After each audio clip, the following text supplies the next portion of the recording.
After my grandparents died in a sudden plane crash, the family lawyer revealed a secret that turned my blood to ice. I was the sole heir to a $100 million estate. My greedy family demanded I hand it over immediately, and when I refused, they showed up the very next day with armed guards to evict me from my grandfather's lake house. But they froze in pure terror when they saw exactly who was standing right beside me on the porch. My name is Fiona, and I am 33 years old. I work as a senior luxury asset appraiser in New York. If you have ever had your own flesh and blood try to destroy your life out of pure greed, let me know where you are watching from in the comments below. Hit that like button and subscribe because you will want to see exactly how I destroyed their entire world with one single phone call. The funeral for my grandfather Charles and my grandmother Beatrice had ended exactly 3 hours ago. I was sitting alone in the massive living room of their $15 million Crystal Lake villa, staring at the roaring fireplace. My fingers tightly gripped my grandfather's antique gold pocket watch, the only thing recovered from the crash site. The heavy oak front doors flew open with a violent crash that echoed through the vaulted ceilings. I did not even flinch. I knew exactly who it was. My older brother Brad stormed into the room, followed closely by my younger sister Amber and her husband Malik Jones. Malik was a slick, high-powered African-American real estate lawyer from Atlanta, wearing a custom Tom Ford suit and a smug smile. They were not wearing black, they were not grieving, they looked like predators who had just cornered a wounded animal. Brad marched straight up to my chair and smacked my hand, causing my grandfather's pocket watch to clatter onto the stone hearth. "Time is up for playing the squatter, Fiona." He barked, his face red with aggression. "Pack your cheap bags and get out of this villa before I call the police and have you dragged out in handcuffs." Before I could even lean down to retrieve the watch, Malik stepped forward. He moved with the extreme arrogance of a man who thought he held all the cards. He dropped a thick leather-bound folder directly onto the coffee table, shattering my porcelain teacup. The hot liquid spilled everywhere, but Malik just adjusted his gold Rolex with a calm, calculated motion. "Let me translate this into simple terms for you, Fiona, since you do not understand corporate law," Malik said, his voice dripping with condescension. "This is an emergency quit notice stamped and approved by the county judge an hour ago. Under the temporary inheritance clauses, Brad is now the acting executor of the Campbell family estate and the newly appointed head of the family business. This lake house has already been registered as collateral for a massive emergency corporate loan. You hold no position on the board of directors. You have absolutely no legal standing to be on this property." I stared at the red stamp on the paperwork. My mind raced, analyzing every single word Malik had just said. As a luxury asset appraiser, my entire career was built on spotting discrepancies and noticing the tiny details that other people missed. A sudden icy realization washed over me.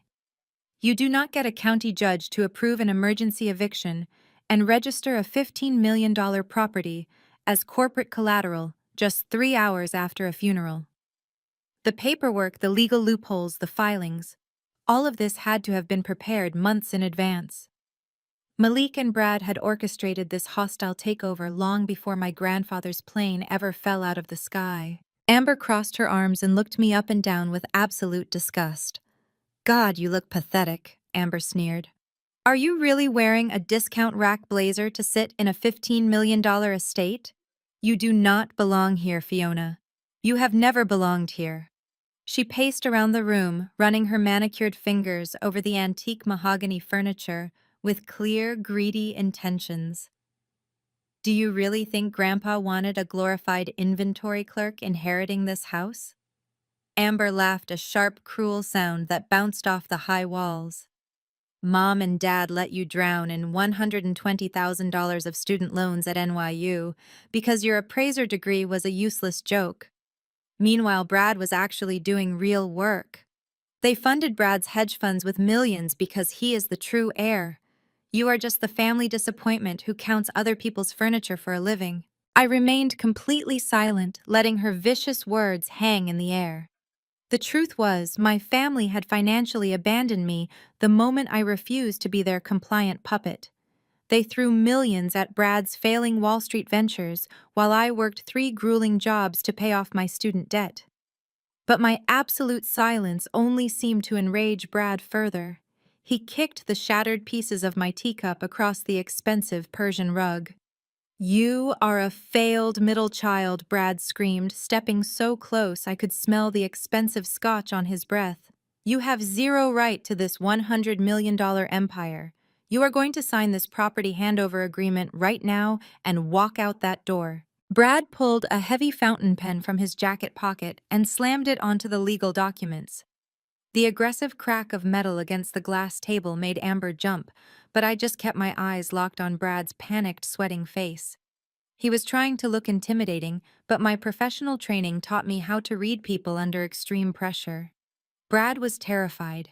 There was a desperate, frantic undertone beneath his screaming. He was not acting like a man who just inherited a fortune. He was acting like a man running out of time. Malik stepped closer, leaning over the table to box me in. His voice dropped to a low, threatening whisper. "I am not going to ask you twice, Fiona.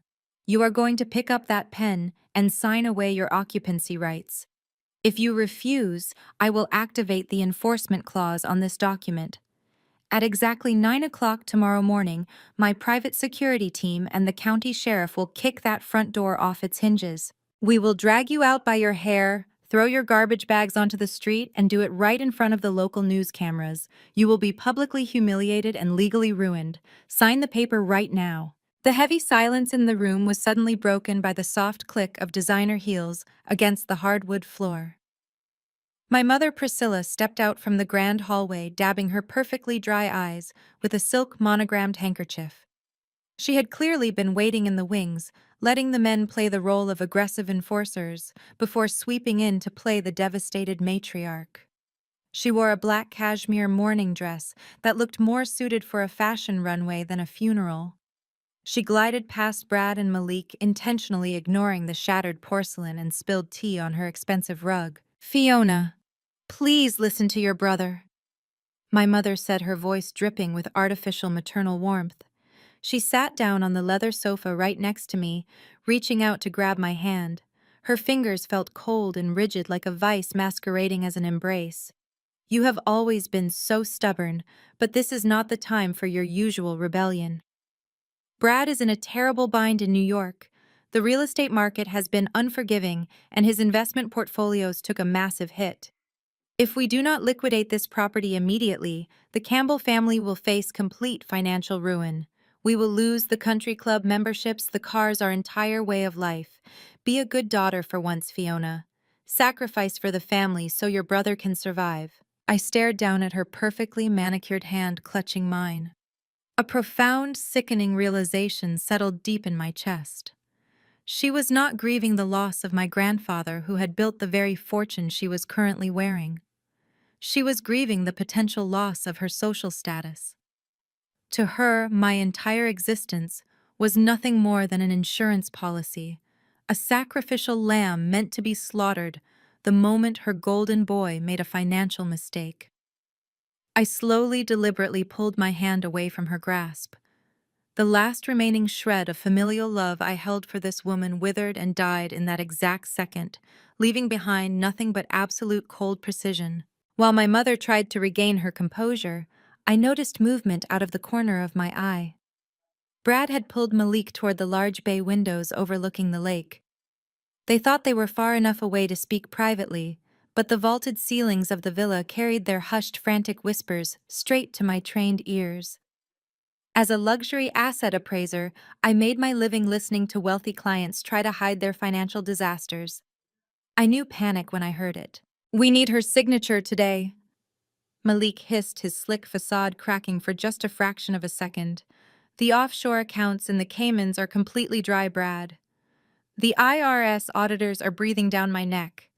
If we cannot show a $15 million asset injection by the end of the fiscal quarter tomorrow, the federal investigators are going to open a full inquiry into the Wilson Group Trust Fund." Brad ran his trembling hands through his hair, pacing like a trapped rat. I know," he whispered back, his voice tight with genuine terror. "But the hedge fund margins collapsed. We have a $40 million deficit, Malik. If this lake house does not clear escrow by Friday morning, we are not just going bankrupt. We are going to federal prison for wire fraud and embezzlement. I cannot go to prison, Malik. You promised me this emergency eviction loophole would work. I sat perfectly still, absorbing every single word of their secret confession. The puzzle pieces locked together with horrifying clarity. This was never about temporary corporate loans or sibling rivalry. Brad and Malik had been systematically embezzling tens of millions of dollars from the family trust. They had drained the offshore accounts and left a massive gaping hole in the company finances. The federal government was already closing in on them. My grandfather's beloved lake house was their final desperate lifeline. They needed to steal my home to cover up their federal crimes. Fiona, are you even listening to me? My mother snapped, her voice losing its fake, sweet tone. Stop being so selfish. Sign the paper so we can all move on from this tragedy. I stood up slowly, towering over my mother. I did not scream. I did not cry. I did not give them the satisfaction of an emotional breakdown. I reached out and picked up the heavy legal document Malik had slammed onto the table. The emergency quit notice with its bright red county stamp felt heavy in my hands. Brad and Malik stopped their whispering and turned around, expecting to see me finally surrender. Malik crossed his arms, a triumphant sneer returning to his face. Smart girl, Malik said, stepping forward to hand me the fountain pen. You finally realize you have no way out. I looked at Malik, then at Brad, and finally at my mother. I turned on my heel, walked directly over to the massive stone fireplace, and casually tossed the legally stamped emergency quit notice straight into the roaring flames. The paper caught fire instantly, curling and blackening as the bright orange fire consumed it. The room plunged into absolute stunned silence. No one moved. No one breathed. The only sound was the crackle of burning paper, turning their fraudulent legal trap into worthless gray ash. Are you out of your mind? Brad exploded, the veins in his neck bulging as he lunged forward. He looked like he wanted to physically attack me, but Malik grabbed his arm, pulling him back. You stupid, arrogant failure! Amber shrieked, her voice echoing off the high ceilings. Do you have any idea what you just did? You just sealed your own fate, Fiona, Malik growled, his eyes dark with absolute fury. You think burning a piece of paper stops me? I have digital copies. I have the county sheriff on speed dial. Tomorrow morning at 9 o'clock, you are going to be ripped out of this house by armed men. I will make sure they drag you through the dirt. I will destroy your career, your reputation, and your life. I turned my back on the fire and faced the 4 people who shared my blood, but possessed none of my loyalty. I felt no fear. I only felt the icy calm of a predator watching its prey step willingly into a snare. I will not be going anywhere. I said, my voice dangerously quiet and perfectly steady. This house belongs to me. And if I were you, I would stop worrying about kicking me out and start worrying about what happens to you when the sun comes up tomorrow. I walked past them without looking back. I headed straight for the grand staircase, leaving them standing in the center of the living room, paralyzed by their own rising panic. I could hear Brad kicking another piece of furniture as Amber yelled at my mother to do something. Their chaotic, violent energy meant absolutely nothing to me anymore. They had declared war, but they had no idea who they were actually fighting. They thought I was just an inventory clerk.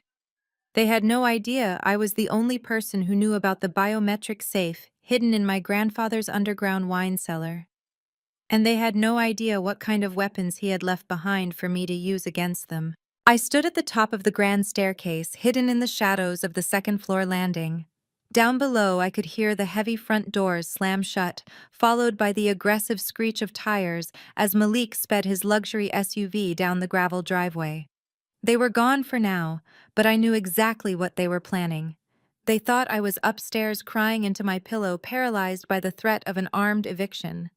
They believed they had successfully terrorized the weak middle child into submission. They could not have been more wrong. I waited until the grandfather clock in the hallway chimed 1 in the morning. The massive lake house was entirely silent, except for the wind howling off the dark water outside. I changed out of my funeral attire into a black turtleneck and slacks. It was time to go to work. I bypassed the main living areas and headed straight for the basement staircase. My grandfather Charles was a man of exquisite taste and immense secrets. He had built an underground wine cellar that held thousands of rare vintages, but its true purpose was entirely different. I walked past rows of expensive Bordeaux and reached the damp stone of the back wall. There was a specific mahogany rack holding bottles of Pinot Noir from the exact year my grandparents were married. I reached out and pulled the third bottle from the left. There was a soft, mechanical click. The entire heavy wooden rack unlatched, allowing me to swing it open like a vault door.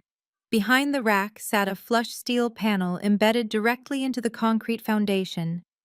It had no keypad and no combination dial. It was a highly classified biometric safe, equipped with a high-resolution retina scanner and a fingerprint reader. Grandpa Charles had installed this 3 years ago. He never programmed my mother's fingerprints into it. He never registered Brad or Amber. He only trusted one person in the entire Campbell bloodline because I was the only one who had never asked him for a dime. I leaned forward, pressing my right eye to the scanner while placing my thumb on the glowing glass pad. The machine whirred, scanning my biometrics with a sharp red laser. A mechanical voice chimed softly, confirming my identity. The heavy steel door popped open with a rush of pressurized air. Inside, there was no cash. There were no gold bars or fancy jewelry. My grandfather knew that true power was not in physical wealth, but in information. Resting on the cold steel shelf was a thick black leather dossier and a military-grade encrypted external hard drive. Stamped on the front of the leather folder in gold lettering were 2 words: Project Reset. I grabbed the drive and the folder, closed the safe, and hurried back upstairs to my grandfather's private study. I locked the heavy oak doors behind me and booted up my laptop. My hands were perfectly steady. The emotional shock of the funeral and my family's betrayal had completely evaporated, leaving behind the sharp, analytical mind of a senior asset appraiser. I plugged the encrypted drive into my computer. A password prompt appeared on the screen. I did not have to guess. I typed in the serial number of the antique pocket watch Brad had so arrogantly knocked to the floor earlier that day. The encryption dissolved and dozens of highly organized folders appeared on my screen. I opened the first folder, titled Internal Audit. What I saw made my blood run cold. My grandfather had secretly hired private forensic accountants to track every single cent moving through the family trust over the past 2 years. The spreadsheets painted a picture of absolute financial devastation. Malik and Brad had been running a sophisticated embezzlement ring right under the board of directors' noses. I clicked through the offshore banking ledgers, analyzing the data with clinical precision. Malik had set up 6 different shell companies in the Cayman Islands. He had been forging my grandfather's signature on corporate loan documents, funneling millions of dollars out of the company's operating budget and straight into high-risk hedge funds managed by Brad. But Brad was an incompetent trader. The hedge funds had completely collapsed, taking $40 million of the family's money down with them. The next document was a warning letter from the Internal Revenue Service.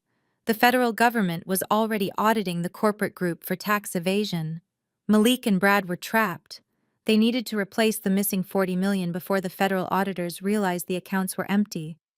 That was why they needed this $15 million lake house so desperately. They planned to leverage it, sell it to a private buyer, and use the cash to desperately plug the gaping hole in their offshore accounts before the federal authorities caught on. I opened the leather dossier and found physical copies of wire transfers bearing Malik's signature. He had authorized the movement of stolen funds to his own private accounts in Atlanta, essentially robbing his own brother-in-law while helping him cover up the massive corporate deficit. The sheer arrogance of their crimes was staggering. They were not just greedy siblings trying to bully me out of an inheritance. They were desperate, cornered criminals facing decades in federal prison. Malik's threat to have me dragged out by armed guards tomorrow morning was not a bluff. It was a panicked attempt to save his own life and preserve his freedom. I leaned back in the leather office chair, the glow of the computer screen illuminating the dark room. They thought I was an uneducated inventory clerk who would crumble under the threat of a fake eviction notice. They had entirely underestimated my expertise. As a luxury asset appraiser, I destroyed fraudulent financial claims for a living. I dealt with billionaires trying to hide their assets, and I knew exactly how to dismantle a fake legal document. I checked my watch. It was 2 in the morning. I had exactly 7 hours before Malik and his private security team arrived to kick down my front door. It was plenty of time to set a trap they could never escape. I reached into the leather dossier and pulled out a single thick cardstock envelope. Inside was a black card with nothing but a 10-digit phone number printed in embossed silver ink. There was no name attached to it, but my grandfather had left a handwritten sticky note on the back. It simply read, "Federal Prosecutor, Eastern District. Use only when the wolves break down the door." I picked up my cell phone and dialed the number. The line did not ring. It connected immediately with a sharp electronic click. A man answered with a deep, gravelly voice that carried absolute authority. "State your clearance code," the voice demanded. I did not hesitate. "Charles Campbell, Irrevocable Trust Priority Access. Fiona." There was a brief pause on the other end of the line. The sound of rapid typing echoed faintly through the receiver. When the man spoke again, his tone shifted from bureaucratic to deadly serious. "Ms. Campbell," he said, "your grandfather told me I would be receiving this call. My team has been monitoring the Wilson Group offshore accounts for 18 months, waiting for the perpetrators to make a fatal mistake. Tell me they made it." "They did more than make a mistake," I replied, keeping my voice entirely devoid of emotion. "They just handed us their own execution warrant. Malik Jones and Brad Campbell have illegally leveraged this estate. They forged an emergency eviction notice and planned to physically remove me from the premises at 9 o'clock this morning using armed private security. They are attempting to liquidate the property to cover their $40 million deficit before your fiscal audit begins tomorrow." The prosecutor let out a low, sharp breath. A fraudulent eviction using armed contractors on a federally protected witness property. That elevates this from corporate embezzlement to a severe federal crime. "Can you confirm Malik Jones will be on site? He will be leading the charge I confirmed. He wants to drag me out into the street to satisfy his own ego. He believes he has outsmarted the entire system." The prosecutor chuckled, but there was absolutely no humor in the sound. "I will have a specialized tactical unit deployed to your location by 8:45, he stated. "We will remain out of sight until they breach the property line and initiate the illegal eviction. The trap needs to snap shut while they are actively committing the felony. I will see you in a few hours, Ms. Campbell." The line went dead. I set the phone down on the mahogany desk, feeling a profound sense of finality. The financial trap was fully armed and ready to detonate. I turned my attention back to the laptop screen, intending to safely eject the encrypted hard drive. But as I moved the mouse cursor, my eyes caught the very last folder at the bottom of the directory. It was labeled Flight 404. My blood froze in my veins. That was the exact tail number of my grandfather's private jet. The same jet that had plummeted into a remote mountainous region just days ago, killing both him and my grandmother instantly. My hand trembled for the first time that night as I double-clicked the folder. I expected to find maintenance logs or flight itineraries. Instead, a single high-resolution scanned document appeared on the screen. It was a wire transfer confirmation from an untraceable banking institution in the Cayman Islands. I leaned closer to the monitor, my eyes scanning the heavily redacted financial codes. The sender was listed as Apex Holdings, LLC, which I had just identified in the previous folder as one of Malik's illegal shell companies. The transfer amount was exactly $250,000. But it was the recipient and the date that made my heart stop beating entirely. The money had been wired directly into the personal account of the lead aviation mechanic responsible for servicing my grandfather's jet. The date stamp on the clearance receipt was a Tuesday, exactly 48 hours before the fatal crash. I stared at the digital receipt as the horrifying reality crashed over me like a physical blow. The plane crash was not a tragic accident caused by sudden mechanical failure. My grandfather had not died because of bad weather or a faulty engine. He was murdered. My own brother and his greedy lawyer husband had paid a mechanic $250,000 to sabotage the aircraft. They had assassinated my grandparents in cold blood, just to accelerate the inheritance process and cover up their massive financial crimes before the federal audit could ruin them. A wave of intense nausea hit me so hard I had to grip the edges of the desk to keep from falling out of the chair. The room seemed to spin. I closed my eyes, seeing the image of my grandmother's warm smile and my grandfather's firm, protective hands. They had been slaughtered by the very people they had fed, clothed, and sheltered. My mother Priscilla had begged me to sacrifice for the family. She had asked me to save the brother who had literally orchestrated the violent deaths of her own parents. The sickness in my stomach rapidly burned away, replaced by a towering infernal rage. This was no longer just about protecting my home or defending my grandfather's legacy. This was about absolute total destruction. I stood up from the desk, my chair rolling back and hitting the bookshelf. I walked over to the large bay window and looked out at the dark waters of Crystal Lake. The sun was just beginning to turn the eastern horizon a pale, bruised purple. In a few hours, Malik, Brad, and Amber would drive up to this house thinking they were the apex predators. They thought they were coming to bully a helpless woman out of her inheritance. They had no idea they were walking straight into a federal staging ground. I tightened my grip on my grandfather's ceramic coffee mug, my knuckles turning white. They wanted to play a ruthless game of power and intimidation. I was going to give them exactly what they asked for. I was going to let them step onto this porch, let them taste their victory for one fleeting second, and then I was going to bury them so deep under federal charges they would never see the sun again. At exactly 8:45, the tranquil morning silence of Crystal Lake was violently shattered. The aggressive crunch of heavy tires tearing up the crushed stone driveway echoed through the property. I stood in the expansive chef's kitchen, methodically pouring dark roast coffee into my grandfather's favorite ceramic mug. I was dressed in a razor-sharp charcoal-tailored suit, the exact kind of armor I wore when dismantling fraudulent billionaires in Manhattan boardrooms. Today I was wearing it to dismantle my own bloodline. The convoy tore through the open wrought iron gates without slowing down. Two massive black tactical SUVs flanked a large commercial moving truck. They parked haphazardly across the manicured front lawn, completely destroying the expensive landscaping my grandmother had meticulously curated for a decade.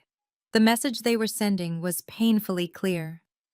They believed they owned this place now, and they were going to do whatever they wanted with it, regardless of the destruction they left in their wake. Malik Jones emerged first from the lead SUV, adjusting his designer tie and holding his leather briefcase like a weapon. Brad stepped out next, his face flushed with the manic, frantic energy of a man who believed he had just escaped a $40 million federal guillotine. Amber strutted out from the passenger side, holding an expensive iced coffee and typing rapidly on her phone, probably updating her social media followers about her newly acquired lakefront estate. Finally, my mother Priscilla stepped out of the second vehicle. She was wearing oversized designer sunglasses and a fur-trimmed coat, looking every bit the triumphant matriarch ready to claim her stolen throne. The back doors of the SUVs swung open and four massive men stepped onto the gravel. They were private security contractors dressed in tactical gear with heavy boots and holstered weapons. Malik had not hired regular movers to pack my things. He had hired mercenaries to ensure I was physically humiliated and violently removed from the premises. He wanted to break me. Brad pointed a shaking, sweaty finger at the heavy oak front doors of the villa. "Go in there and drag her out." Brad barked at the lead contractor, his voice cracking with unhinged aggression. "I do not care if she is crying or screaming. If she locked the door, break it off its hinges. Throw her cheap bags into the dirt and toss her out onto the street. If she resists, you have my full authorization to restrain her with force." Malik walked up beside Brad, patting him on the shoulder with a sickeningly smug grin. "Relax, Brad," Malik said smoothly, pulling the fraudulent county eviction notice from his briefcase and waving it in the crisp morning air. "We are doing this perfectly by the book. She has had her 24 hours. She is officially a hostile trespasser on corporate property. The local sheriff is already processing the paperwork downtown. This house is ours and her little rebellion is over. Amber laughed loudly, snapping a photo of the moving truck parked on the ruined grass. Make sure they sanitize the guest room before I move my stuff in. Amber sneered loud enough for her voice to carry. I do not want to catch whatever loser disease Fiona carries. Priscilla just sighed dramatically, adjusting her sunglasses against the morning glare. Just get it over with quickly, boys, Priscilla commanded the guards, waving her manicured hand dismissively. I have an interior designer arriving at noon to remodel the dining room, and I do not want Fiona's dramatic crying ruining my aesthetic vision. Let us just take out the trash so we can celebrate your brother's new promotion. I watched their entire pathetic performance through the tinted glass of the foyer window. My heart rate was a steady resting 60 beats per minute. I felt absolutely no fear. I felt nothing but the cold, clinical precision of a surgeon holding a scalpel over a terminal tumor. They thought they had secured their victory. They thought they were the apex predators. They had absolutely no idea that the thick pine forest surrounding the property was currently hiding 24 heavily armed federal tactical agents. They had no idea that a federal sniper was already tracking Brad's chest from a hidden vantage point across the lake. The trap was perfectly set, and they had marched right into the center of it with arrogant smiles on their faces. The four armed contractors marched up the stone steps of the front porch, their heavy boots thudding ominously against the wood. The lead guard reached out a massive hand to grab the brass handle of the front door. Before his fingers could even make contact, I turned the deadbolt and pulled the heavy oak doors smoothly open from the inside. I stepped out onto the expansive wraparound porch, the crisp morning wind catching the edges of my charcoal suit. I did not look scared. I did not look like a defeated squatter begging for mercy. I raised my grandfather's ceramic mug to my lips and took a slow, deliberate sip of black coffee. The steam curled into the cold air as I looked down at the men standing on my property. The lead security contractor froze, his hands still hovering in the air. He was used to dealing with panicked, weeping tenants who had nowhere else to go. He was entirely unprepared for a woman who looked at him with the absolute authority of someone holding all the cards. Down on the gravel driveway, the cruel laughter died in Amber's throat. Brad's manic smile faltered for a fraction of a second. Malik tightened his grip on his briefcase, his eyes narrowing as he tried to process my complete lack of panic. Time is up, Fiona Malik shouted, breaking the sudden heavy silence. His voice carried across the lawn, trying desperately to reassert his dominance over the situation. I told you I was not playing games. You missed the 9:00 deadline. You are now illegally trespassing on Wilson Group assets. Grab her, Malik ordered the guards, pointing a sharp finger at me. Put her in cuffs if she fights back. I took another slow sip of my coffee, my eyes locking directly onto Malik's. I did not raise my voice, but the icy, absolute certainty in my tone cut through the morning air like a razor blade. I would strongly advise your hired muscle to take a step back, Malik, I stated calmly, lowering the mug. Because if any of these men take one more step onto this porch, they will be committing a federal crime. And unlike your fake county eviction notice, the people waiting in the tree line actually have the authority to pull the trigger. Malik threw his head back and let out a sharp, patronizing laugh. Federal crime, he mocked, shaking his head. Are you completely out of your mind, Fiona? You are a desperate squatter making up invisible snipers in the woods to save your own skin. He turned to the lead security contractor with a look of absolute disdain. Ignore her delusional threats. Grab her by the arms and drag her off this property right now. I am paying you to do a job. Brad stepped forward, the gravel crunching violently under his expensive loafers. You are pathetic, Fiona. Brad screamed, his voice echoing across the misty lake. You think you can bluff us with fake police? There is nobody in those woods. Break the door down and throw her out onto the street. The massive lead guard grunted and took one heavy step onto the top stair of the porch, reaching his thick-gloved hand toward my shoulder. He never made contact. The heavy oak door behind me swung open completely. Stepping out from the shadows of the grand foyer was a tall, broad-shouldered man wearing a reinforced dark tactical vest. Emblazoned across his chest in bold yellow letters were the words, U.S. Marshal. A gleaming silver federal star hung prominently from his belt. "I strongly suggest you keep your hands to yourself, son," the marshal said, his voice carrying the calm, lethal weight of the United States federal government. "Unless you want to spend the next 20 years in a federal penitentiary for assaulting a protected witness." At his exact words, the tree line surrounding the villa seemed to come alive. From behind the ancient pine trees, from the edge of the private boat dock, and from the blind corners of the wraparound porch, a dozen heavily armed tactical agents stepped into the morning sunlight. They moved with absolute military precision, raising their matte black rifles and locking their stances. Two distinct bright red laser sights materialized directly on the center of Brad's chest. Another red dot rested precisely over Malik's designer silk tie. The terrifying reality of the situation crashed down on the driveway with the force of an avalanche. The private security contractors were not fools. They were hired muscle-paid to intimidate unarmed civilians, not to engage in a shootout with federal agents. The lead guard looked at the marshal, looked at the red laser sights, and immediately dropped his tactical baton onto the wooden porch. He raised both hands high above his head, stepping backward down the stairs. The other three guards instantly followed suit, dropping their equipment and dropping to their knees on the gravel, showing their empty palms to the tactical team. The triumphant smirk melted off Malik's face, replaced by a sickening, pale horror. Amber dropped her expensive iced coffee.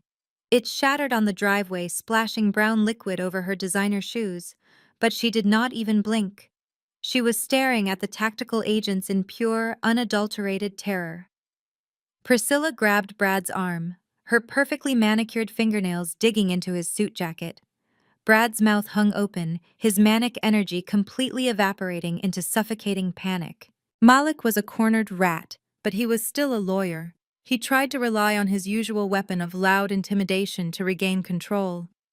"Now hold on a minute," Malik stammered, his voice shaking as he waved the fraudulent county document in the air.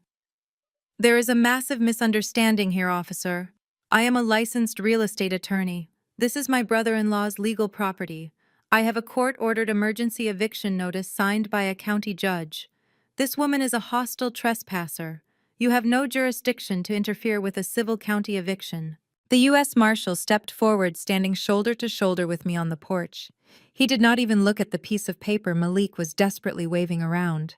He looked at Malik with absolute disgust. "I do not care about your fabricated county paperwork, counselor," the marshal stated.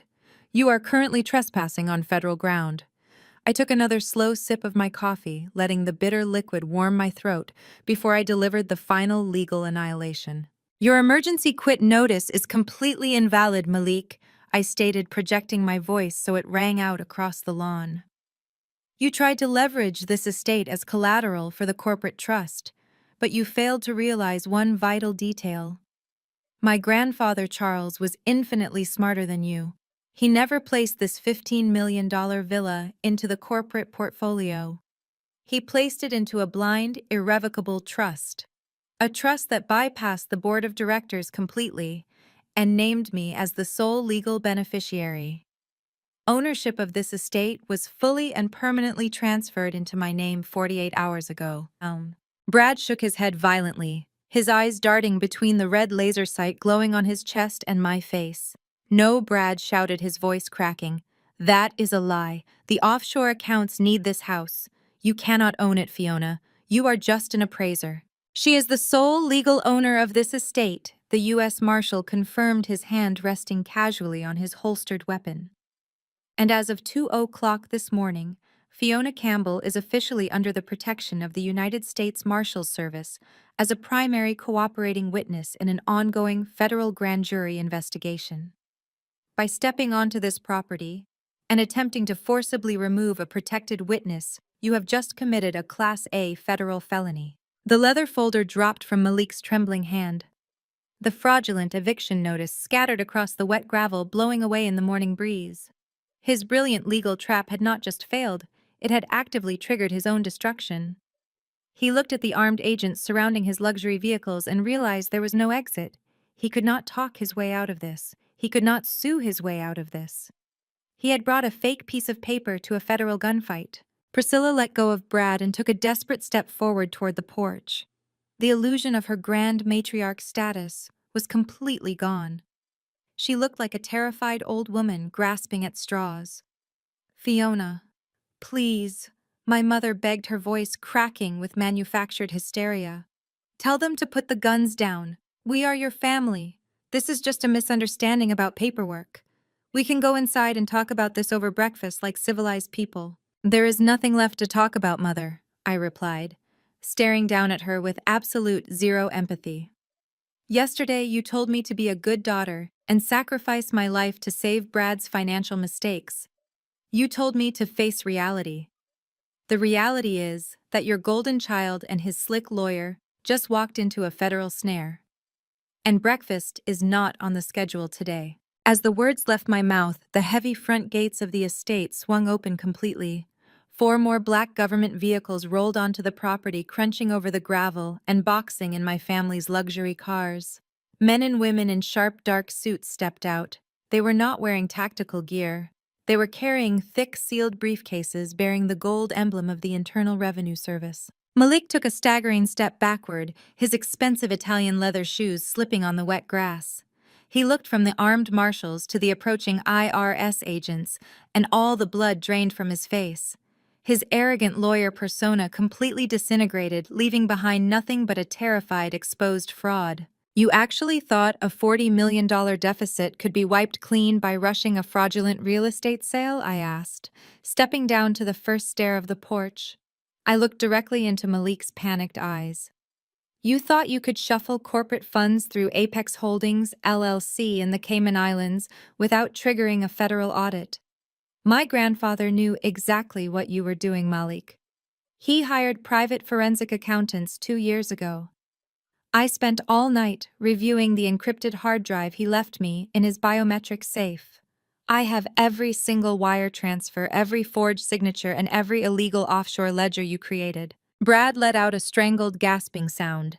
He clutched his chest as if he were having a heart attack, staggering away from the tactical agents. "You cannot do this," Brad wheezed, his eyes wide and bloodshot. "I am the acting head of the Campbell family business. I have legal immunity through the corporate bylaws." "You have absolutely nothing, Brad," I stated, my voice ringing with cold, absolute authority. "As of 6 o'clock this morning, the federal government executed a sweeping asset freeze under the RICO Act. Every single bank account tied to your name, Malik's name, and the Wilson Group Trust has been frozen and seized." Amber let out a high-pitched shriek. She frantically pulled her phone from her designer handbag, her perfectly manicured thumbs swiping aggressively across the screen. "No, no, no!" Amber screamed, tapping her banking application repeatedly. "It says my accounts are locked. My platinum cards have a zero balance. Mom, do something. They locked my trust fund." A female IRS special agent stepped forward, her expression entirely devoid of sympathy. She looked directly at Amber and then pointed to the sleek luxury sports car parked on the ruined lawn. "Hand over the keys to the Porsche MA," the agent demanded, holding out her hand. "That vehicle was purchased using embezzled corporate funds.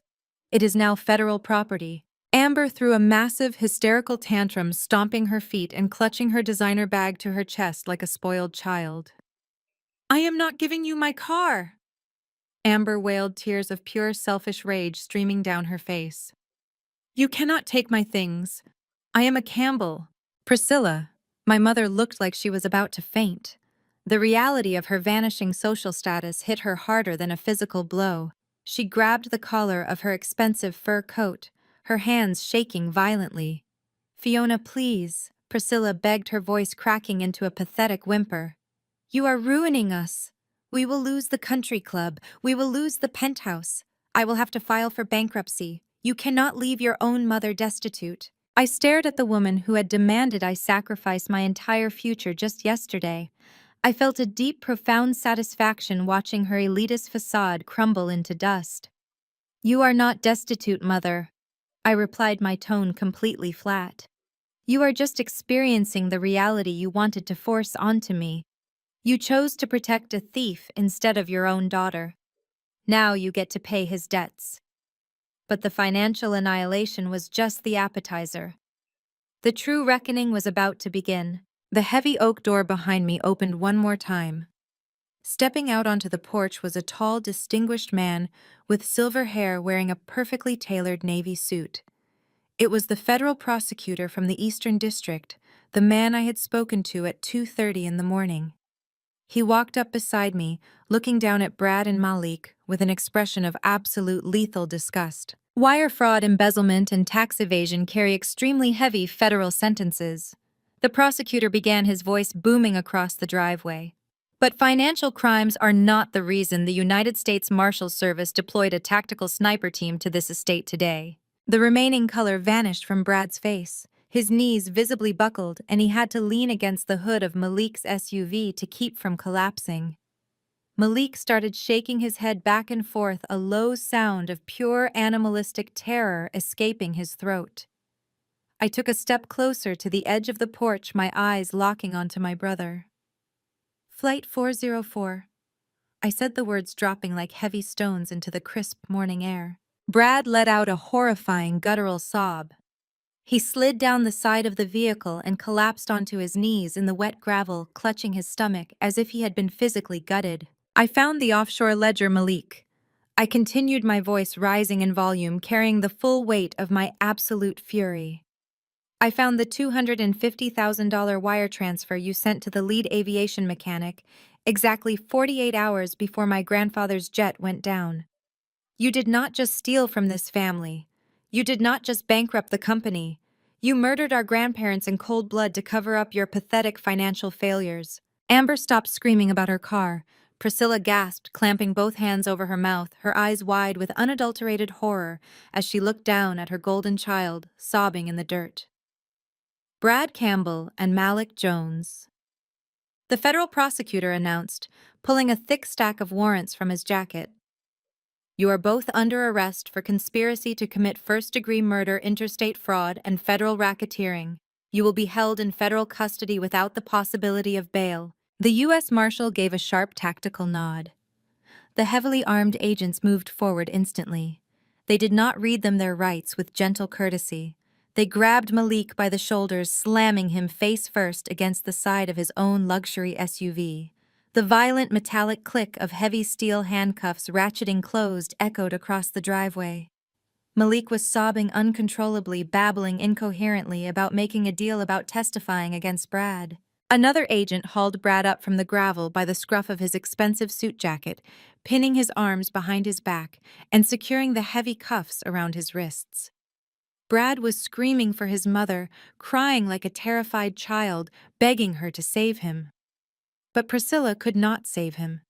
She was backing away from her own son, staring at him as if he were a monster, her entire world entirely and permanently destroyed. I stood on the porch of the magnificent estate my grandfather had built, watching the federal agents drag the two murderers toward the waiting government vehicles. The absolute power of the law had descended upon them, crushing their arrogance, their greed, and their lives into nothingness. I took another slow sip of my coffee, feeling the warmth spread through my chest. The predators had been caught, and the Campbell empire was finally safe. The heavy dust kicked up by the departing federal vehicles slowly settled over the crushed stone driveway. The black tactical SUVs carrying Brad and Malik disappeared down the winding mountain road, taking the murderers away to a maximum security federal holding facility. They would never see the outside of a prison cell again.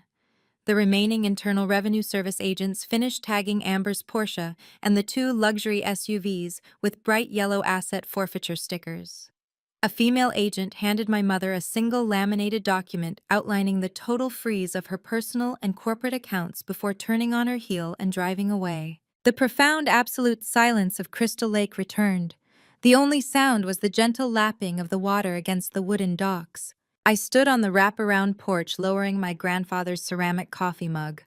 Down on the ruined grass, my mother Priscilla and my sister Amber were left completely stranded.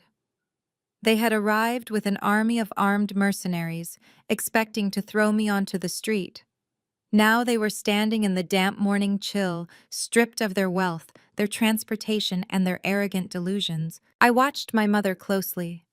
For a full minute she stared down the empty driveway where her golden child had just been hauled away for orchestrating the violent deaths of her own parents.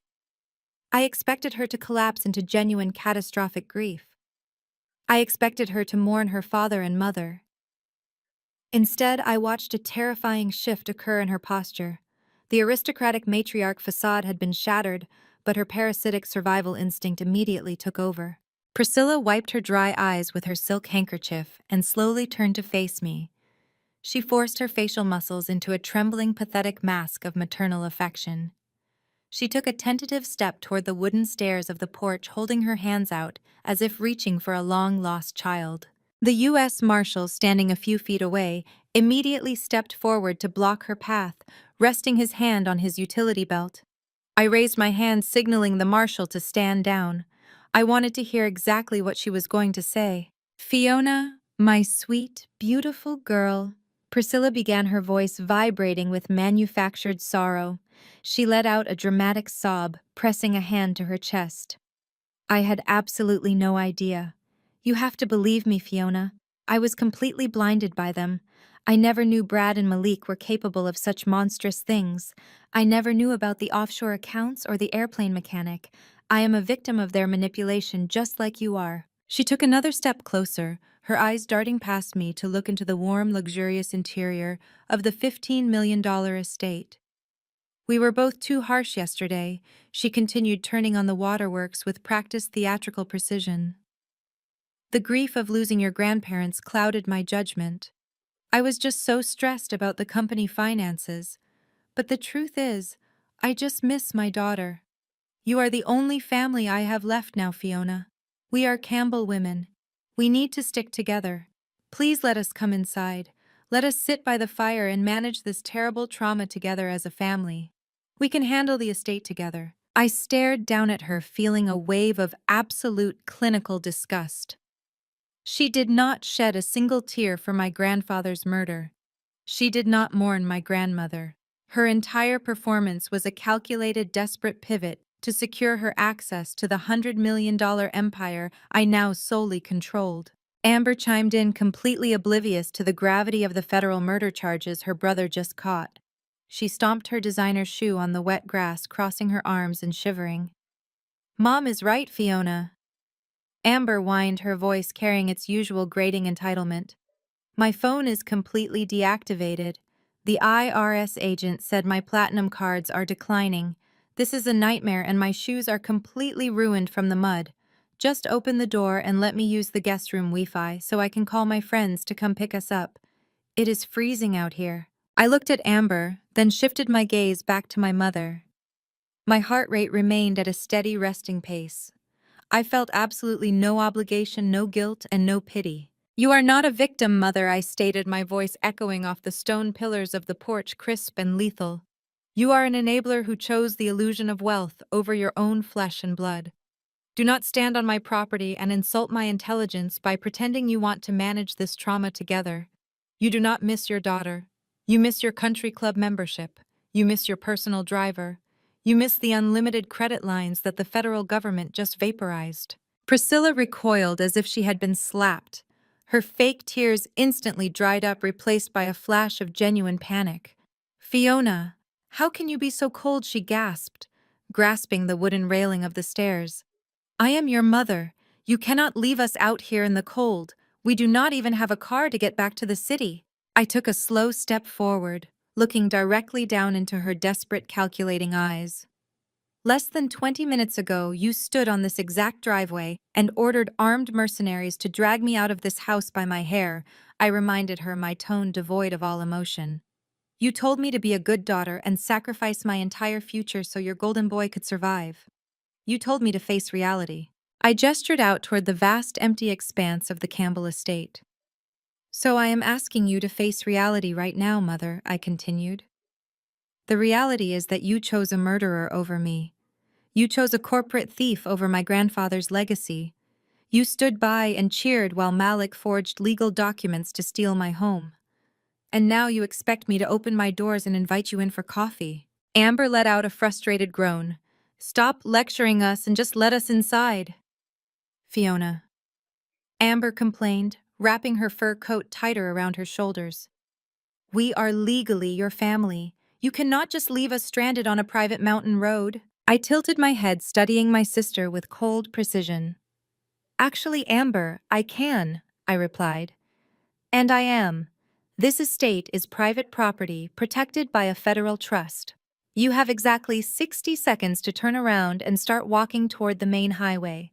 It is a 5-mile hike down the mountain, so I suggest you pace yourselves in those designer heels."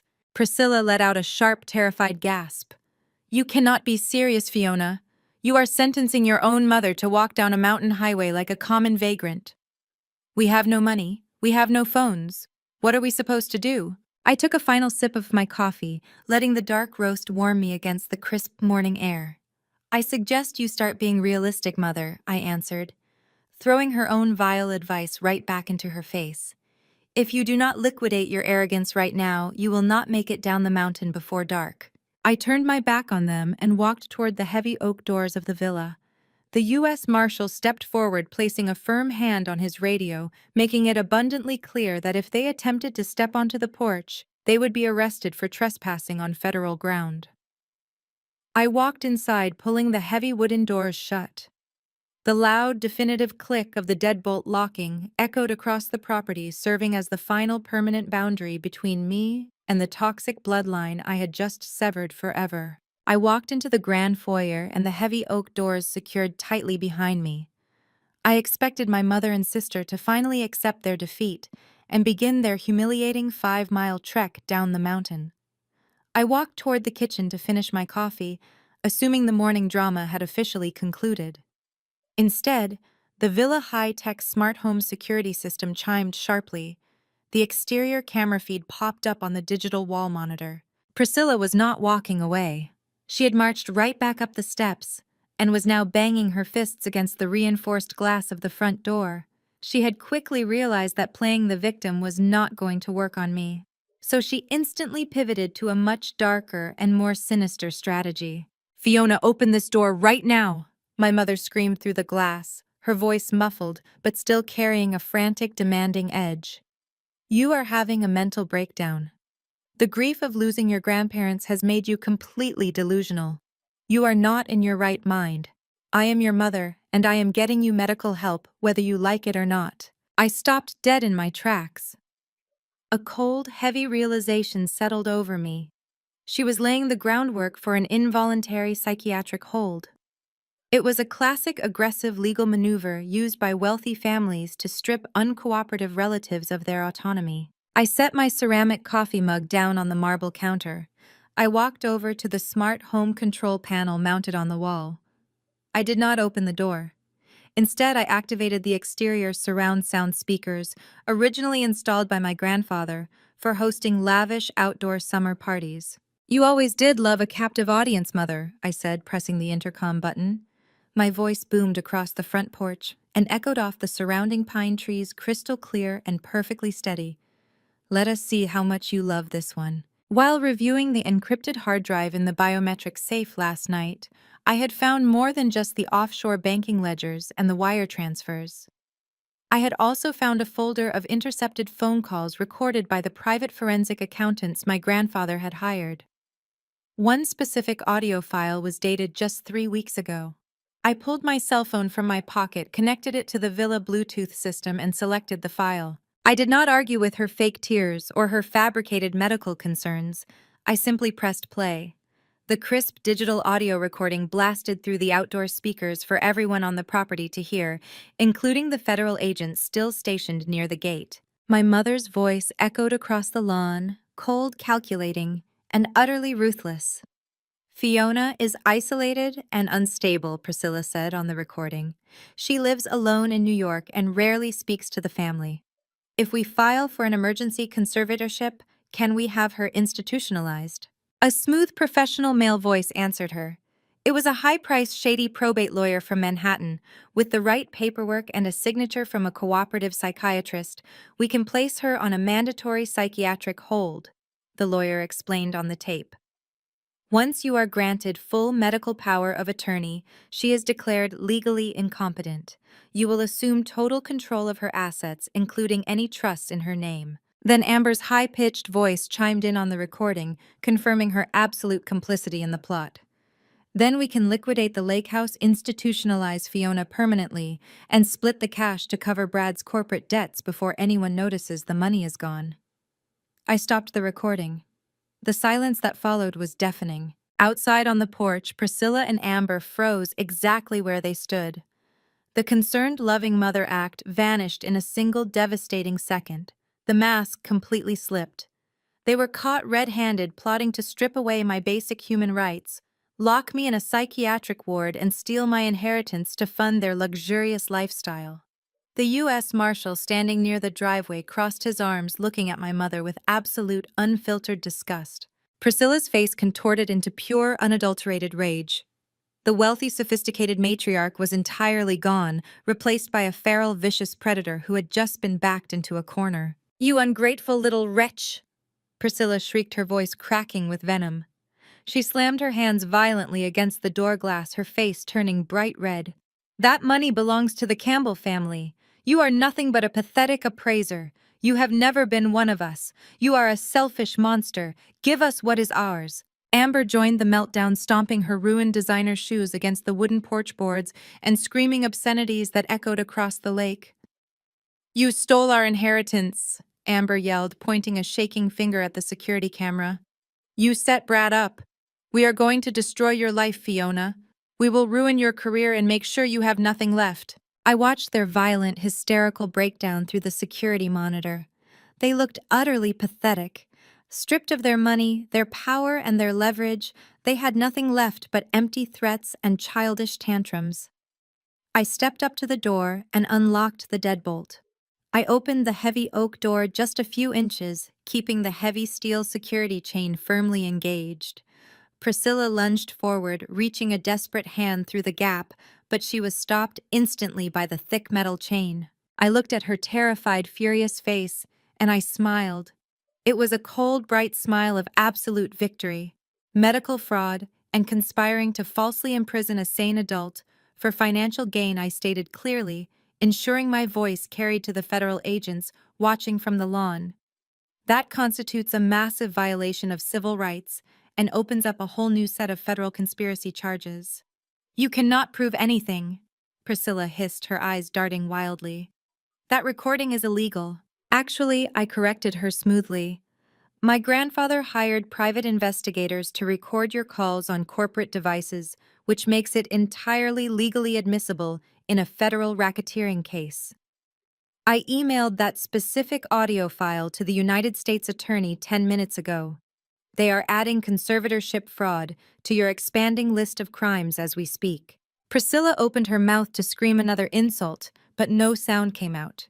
The absolute reality of her situation had finally crushed the last remaining ounce of her arrogance. "Enjoy your hike down the mountain, Mother," I said, my voice perfectly polite and incredibly sharp. "I will see you both in federal court." I pushed her hand away, shut the heavy oak door, and locked the deadbolt for the final time. I turned my back on their muffled screaming, walking away from the foyer and heading into the quiet, peaceful warmth of my new home. 72 hours later, I traded the peaceful sanctuary of the lake house for the cutthroat arena of Manhattan elite high society. With Brad and Malik currently sitting in federal holding cells awaiting their bail hearings, my grandfather's massive empire was finally free from their parasitic grip. As a senior luxury asset appraiser, I knew exactly how to fortify a trust fund. It was time to aggressively liquidate the hidden physical assets my grandfather had stashed away over the decades. I arranged a highly classified meeting at the Pinnacle Country Club, an ultra-exclusive establishment in the heart of the city where billionaires conducted their business behind closed mahogany doors. The dining room smelled of aged leather and expensive bourbon. I sat across the table from Maxwell Pierce, the lead automotive auctioneer for a premier global auction house. I was wearing a tailored ivory silk suit projecting absolute authority. Maxwell adjusted his reading glasses as he meticulously reviewed the authentication dossier I had provided. My grandfather Charles had been a master of invisible wealth. While reviewing his encrypted hard drive, I had discovered the deed to an abandoned industrial warehouse in upstate New York. When I drove up there and breached a boarded-up false wall, I did not just find an empty garage. I uncovered a pristine automotive time capsule. Wrapped in heavy-duty protective tarps sitting on blocks with their fluids perfectly drained and engines meticulously oiled were three original 1966 Shelby Cobra 427s. "These are immaculate," Maxwell said, his voice hushed with genuine reverence as he traced the original title documents. "The provenance is bulletproof, Fiona. Finding one of these in this condition is a generational miracle. Finding three is unheard of. I can confidently guarantee a minimum of $3 million per vehicle at our next international auction. $9 million total, and that is a conservative estimate." "Excellent," I replied, taking a slow sip of my sparkling water. "I want them moved to your secure vault by midnight. We will bypass the reserve price," and I never finished my sentence.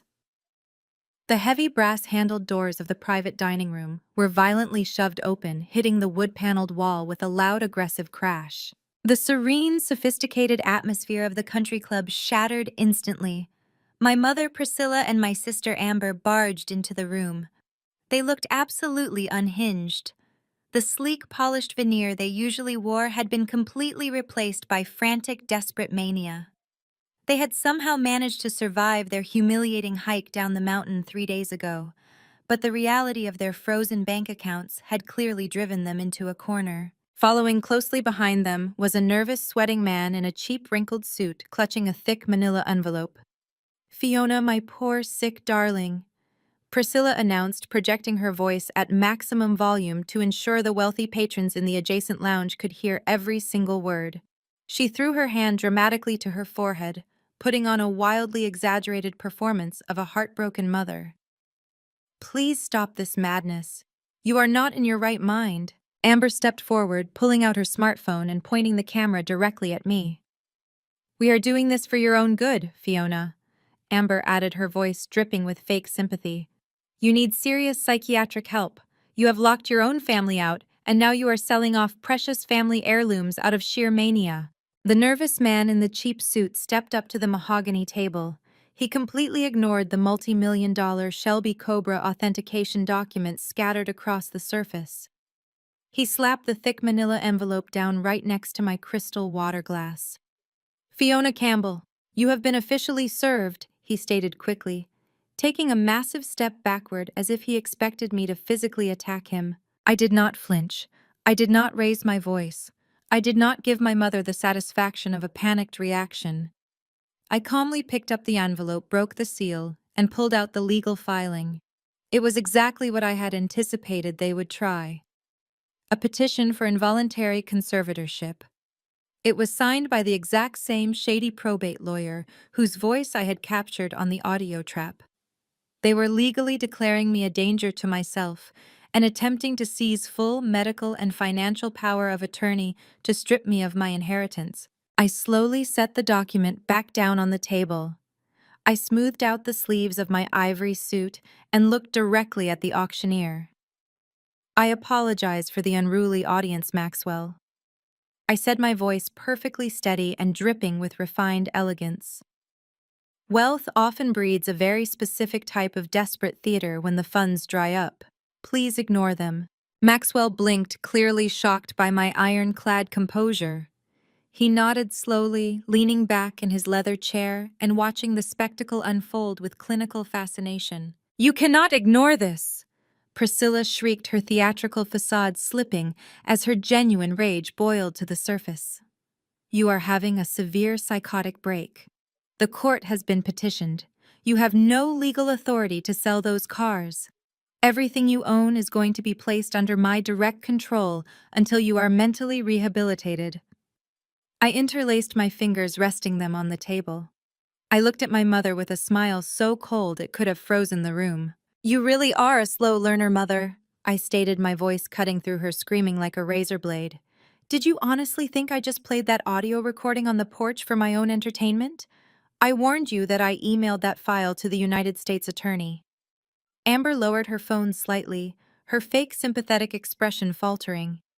"What does that have to do with the conservatorship?" Amber snapped. "It has everything to do with it," I replied, tapping the signature line on the petition. The shady lawyer who drafted this fraudulent document for you was arrested by the FBI at 6 o'clock this morning. He is currently sitting in an interrogation room, singing like a canary about your grand plan to falsely imprison a sane adult for financial gain. This petition is not a legal binding document. It is a signed confession of conspiracy. Priscilla's jaw dropped. All the color drained from her face, leaving her looking gray and hollow. The process server realized he had just handed me evidence of a federal crime. He turned around and sprinted out of the dining room without saying another word. Furthermore, I continued, my tone dropping to a lethal whisper. You are currently trespassing in one of the most exclusive private clubs in Manhattan, while under active investigation by the Internal Revenue Service. You do not have the membership status to be in this building, and you certainly do not have the funds to pay for the damages if I decide to sue you for public harassment. Right on cue, two massive club security directors in dark suits appeared in the doorway. They did not ask politely. They grabbed Priscilla and Amber by their arms. "Get your hands off me!" Priscilla shrieked frantically, struggling against the security guard. "I am a Campbell. I belong here." "You belong in a holding cell, mother," I corrected her, taking another sip of my water. "And if you ever attempt to ambush me in public again, I will personally make sure the prosecutor upgrades your charges." Amber screamed wildly, dropping her phone as the guards dragged them backward out of the dining room. Their humiliating shrieks faded down the elegant hallway, leaving the private room in absolute silence once again. I turned my attention back to the auctioneer, smoothly adjusting the Shelby authentication files. Now, as I was saying Maxwell, I continued, my voice completely unbothered. "We will bypass the reserve price and list all three vehicles at the prime evening slot. Do we have a deal?" Maxwell extended his hand across the table and we shook on the agreement. The Shelby Cobras were officially heading to the auction block, and the Campbell family empire was securely funded. But as I walked out of the Pinnacle Country Club, leaving the lingering chaos of my mother's humiliating exit behind me, I knew the war was not entirely over. Priscilla was a desperate, cornered animal. Even with her shady probate lawyer sitting in federal custody, she would inevitably try to find another corrupt attorney or file a pro-se petition to challenge my mental competency. I needed to ensure that any future attempt to declare me legally unfit was dead on arrival. I signaled my driver and headed straight to the financial district. My destination was the high-security office of Mr. Winston Caldwell, a veteran commercial and estate lawyer who possessed a reputation for being absolutely ruthless in a courtroom. I had retained his services the moment I realized the depth of Brad and Malik's financial crimes. Mr. Caldwell was a man who did not believe in defensive legal strategies. He believed in total, overwhelming preemptive strikes. I stepped into his corner office, dropping my leather briefcase onto his massive glass desk. Mr. Caldwell looked up from his paperwork, his sharp eyes missing nothing. "They attempted the ambush," I stated, taking a seat opposite him. "Priscilla and Amber brought a process server to the country club. They tried to publicly serve me with a petition for involuntary conservatorship. I informed them their lawyer had already been arrested by the FBI, but we cannot leave anything to chance. Priscilla will keep trying to claim I am delusional to get her hands on the estate." Mr. Caldwell folded his hands, resting his chin on his knuckles. "Involuntary conservatorships are notoriously difficult to fight if the family controls the narrative," he explained, his voice gravelly and serious. "They rely on creating a paper trail of alleged erratic behavior. We are not going to wait for a judge to review her fraudulent claims. We are going to build an airtight medical and financial defense that makes it entirely impossible for any court in the United States to question your cognitive function." He handed me a piece of paper with 3 names printed on it. "These are 3 of the most rigorous board-certified forensic psychiatrists in the state of New York," Mr. Caldwell instructed. "You are going to willingly subject yourself to 3 separate independent psychological evaluations over the next 48 hours. We will preemptively crush their mental instability claim before it ever reaches a courtroom docket." I did not hesitate.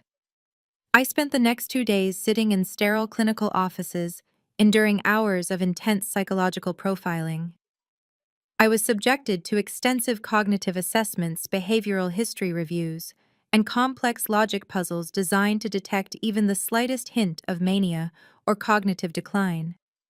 I answered every single question with the surgical cold precision of a senior asset appraiser. I detailed my business operations, my management of the $100 million Campbell Trust, and my exact legal strategies for handling my family's hostile takeover attempt. The results were unanimous and completely devastating to my mother's fabricated narrative. All three top-tier psychiatrists signed heavily documented affidavits, confirming that I was not only in perfect mental health, but possessed an exceptionally high-functioning analytical mind. One doctor specifically noted in his official report that my emotional regulation under extreme familial stress was remarkably superior to the average adult. I was officially bulletproof. I returned to Mr. Caldwell's office the following afternoon, dropping the 3 sealed medical affidavits onto his desk. He reviewed the signatures with a satisfied nod before pulling out a thick stack of banking ledgers. "The medical defense is secured," Mr. Caldwell said, sliding a specific financial document toward me. "Now we destroy their financial leverage. I have been auditing the origin of the capital you used to purchase the abandoned industrial warehouse upstate. The exact location where you found the Shelby Cobras." I looked down at the highlighted bank statement. The purchase price of that desolate rusted property had been exactly $150,000. It was an investment I had made years ago, relying purely on my professional instincts when I noticed the local zoning laws in that county were about to shift. "Your mother has been claiming to anyone who will listen that you used misappropriated family funds to make that purchase." Mr. Caldwell continued tapping his pen against the ledger. "She plans to argue that the warehouse and the multi-million-dollar classic cars inside it belong to the Wilson Group portfolio because you allegedly used corporate money to buy the deed." I let out a sharp, humorless laugh. "I never touched a single cent of corporate money," I replied, my voice dripping with absolute disdain. "When I refused to let them control my career path, they cut me off entirely.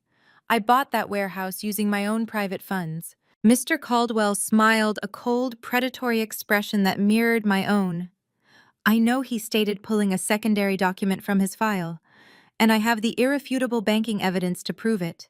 But what I found during the audit is far more damning for your mother." He slid a heavily redacted wire transfer log across the glass desk. I studied the routing numbers and the timestamp. The $150,000 I had used was not just random savings. It was a direct life insurance payout from my late grandmother Beatrice, explicitly designated for my continuing education and housing. "Look at the blocked transaction code at the bottom of the page," Mr. Caldwell instructed. My eyes darted to the red-flagged error code.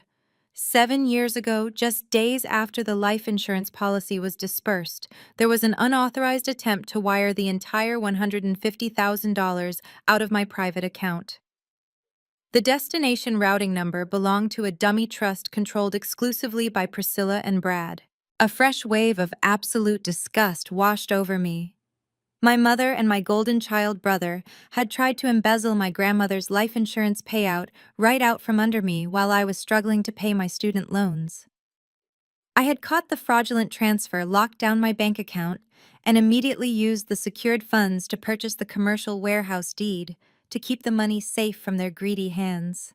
"They tried to steal my safety net," I whispered, my grip tightening on the edge of the glass desk. "They tried to leave me with absolutely nothing and funnel my grandmother's final gift into their own corrupt accounts." "Exactly," Mr. Caldwell confirmed, leaning back in his chair. "You did not just make a brilliant real estate investment, Fiona. You successfully protected your own inheritance from a documented embezzlement attempt by your mother. This banking evidence proves 2 things simultaneously. First, that every single asset inside that warehouse belongs 100% to you. Second, that Priscilla Campbell has a documented history of attempting to defraud her own daughter." I stared at the wire transfer log, feeling a profound sense of lethal clarity. My mother had spent her entire life painting me as the unstable financial burden of the Campbell family. She had paraded around high society, claiming she was the responsible matriarch trying to manage a deeply troubled daughter. Compile the medical affidavits and the life insurance wire fraud logs into a single public court filing. I ordered Mr. Caldwell, my voice ringing with unwavering authority. I want this submitted to the probate judge, the federal prosecutor, and every single social club board member my mother has ever lied to. We are not just defending my assets anymore. We are going to permanently dismantle her entire existence. While my legal team was busy fortifying my assets and filing the devastating banking evidence with the probate court, my mother, Priscilla, was running out of options. Her golden child, Brad, and her favored son-in-law, Malik, were sitting in federal holding cells, facing life sentences for conspiracy and murder. Her platinum credit cards were declining across Manhattan, and her social circle was rapidly treating her like a highly contagious disease. Desperation breeds a very specific type of venom, and Priscilla decided to aim her remaining poison at the easiest target she could find. My youngest sister, Daphne, had always been the quiet, compliant shadow of the Campbell family. Unlike Amber, who craved the spotlight and actively participated in the cruelty, Daphne simply tried to survive by remaining invisible. She had married Isaiah, a brilliant and grounded African-American architect who ran his own independent firm in Brooklyn.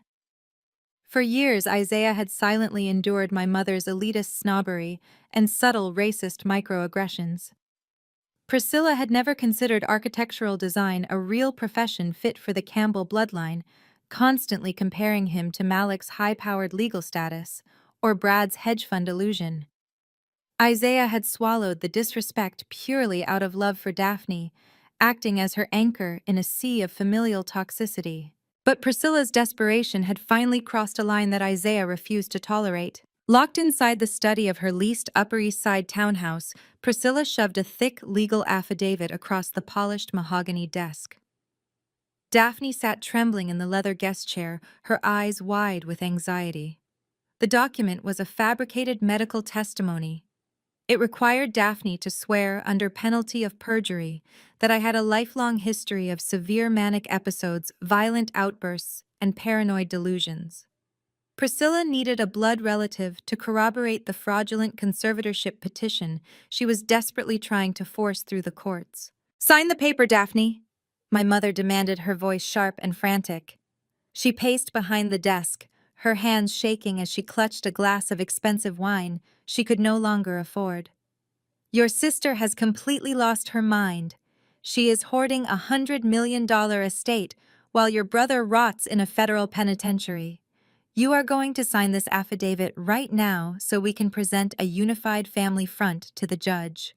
Once we establish her mental incompetence, we can seize the trust, liquidate the assets, and hire the best defense attorneys in the country to get Brad out of prison." Daphne looked down at the pen resting on top of the document. A tear slipped down her cheek. "But Mom, it is a lie," Daphne whispered, her voice trembling. "Fiona is not crazy. She never had manic episodes, and Brad did terrible things. I saw the news. I cannot lie to a federal judge." Priscilla slammed her wineglass down on the desk so hard the stem nearly snapped. "You ungrateful, cowardly little girl," my mother hissed, leaning over the desk to glare directly into Daphne's tear-filled eyes. "You will do exactly as I say. Brad is your brother. He is blood. Fiona is a treacherous monster who orchestrated this entire nightmare to steal what belongs to us. You pick up that pen and you sign your name, or I swear to God I will cut you out of this family forever." The heavy wooden door of the study swung open before Daphne could reach for the pen. Isaiah stepped into the room, his broad shoulders instantly altering the power dynamic of the space. He had been standing in the hallway listening to the entire abusive exchange. He did not yell or raise his voice. He simply reached into the pocket of his tailored suit jacket, pressed the record button on his phone, and let it capture every single word of the confrontation. "Daphne is not signing anything," Isaiah stated, his voice a deep, resonant baritone that commanded absolute respect. He walked directly to the desk and pulled the pen away from his wife's trembling hands. "You are asking her to commit perjury to cover up a murder plot orchestrated by your son. That ends right now, Priscilla." My mother whipped her head around to face him, her eyes blazing with unhinged fury. "Excuse me." She sneered, her aristocratic facade entirely replaced by venomous entitlement. "This is a private family matter. You are just the husband. You have absolutely no say in how the Campbell family conducts its business. Step back and let my daughter do her duty. Isaiah did not move a single inch. He stood between Priscilla and Daphne, placing a protective hand on his wife's shoulder. Your family business is currently being dismantled by the FBI and the IRS. He replied, his tone perfectly calm and devastatingly precise. You are not protecting a legacy, Priscilla. You are sinking a ship, and you are trying to drag Daphne down to the bottom of the ocean with you. I will not allow it. Stand up, Daphne. We are leaving. Daphne sniffled and began to rise from her chair, gaining strength from her husband's unwavering support. The sight of her youngest daughter slipping from her control pushed Priscilla over the edge into absolute madness. If you walk out that door, I will destroy you, Priscilla shrieked, pointing a shaking finger directly at Isaiah's chest. Do you hear me? I still have friends on the city planning commission. I still know the developers who fund your pathetic little architecture firm. If you do not sit down, shut your mouth, and make your wife sign that affidavit, I will personally ensure your business is blacklisted across the entire state of New York. I will ruin your career, Isaiah. You will never design a single building in this city again. You will be bankrupt by the end of the quarter. The threat was vicious, calculated, and entirely illegal.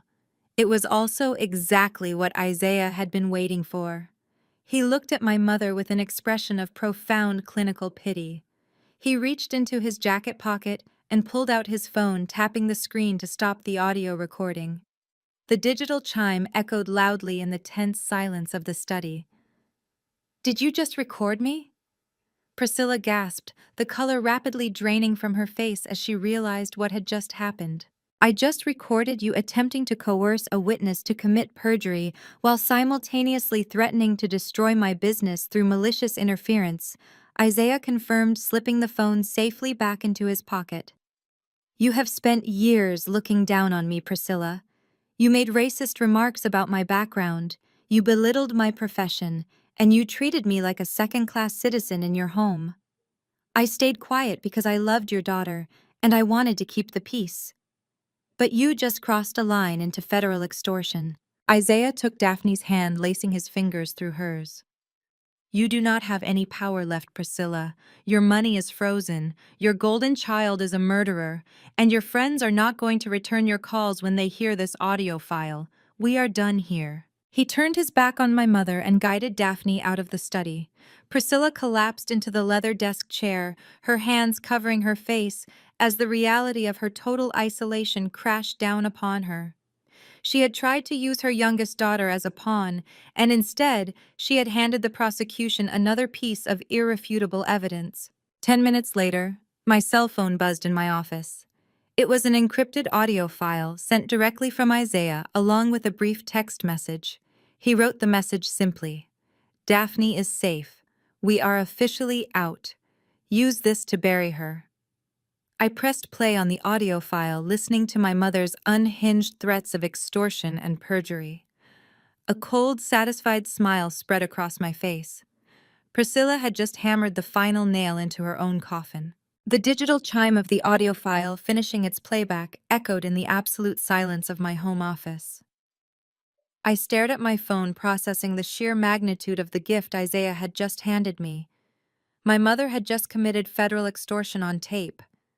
Before I could forward the file to my legal team, my phone vibrated with an encrypted message.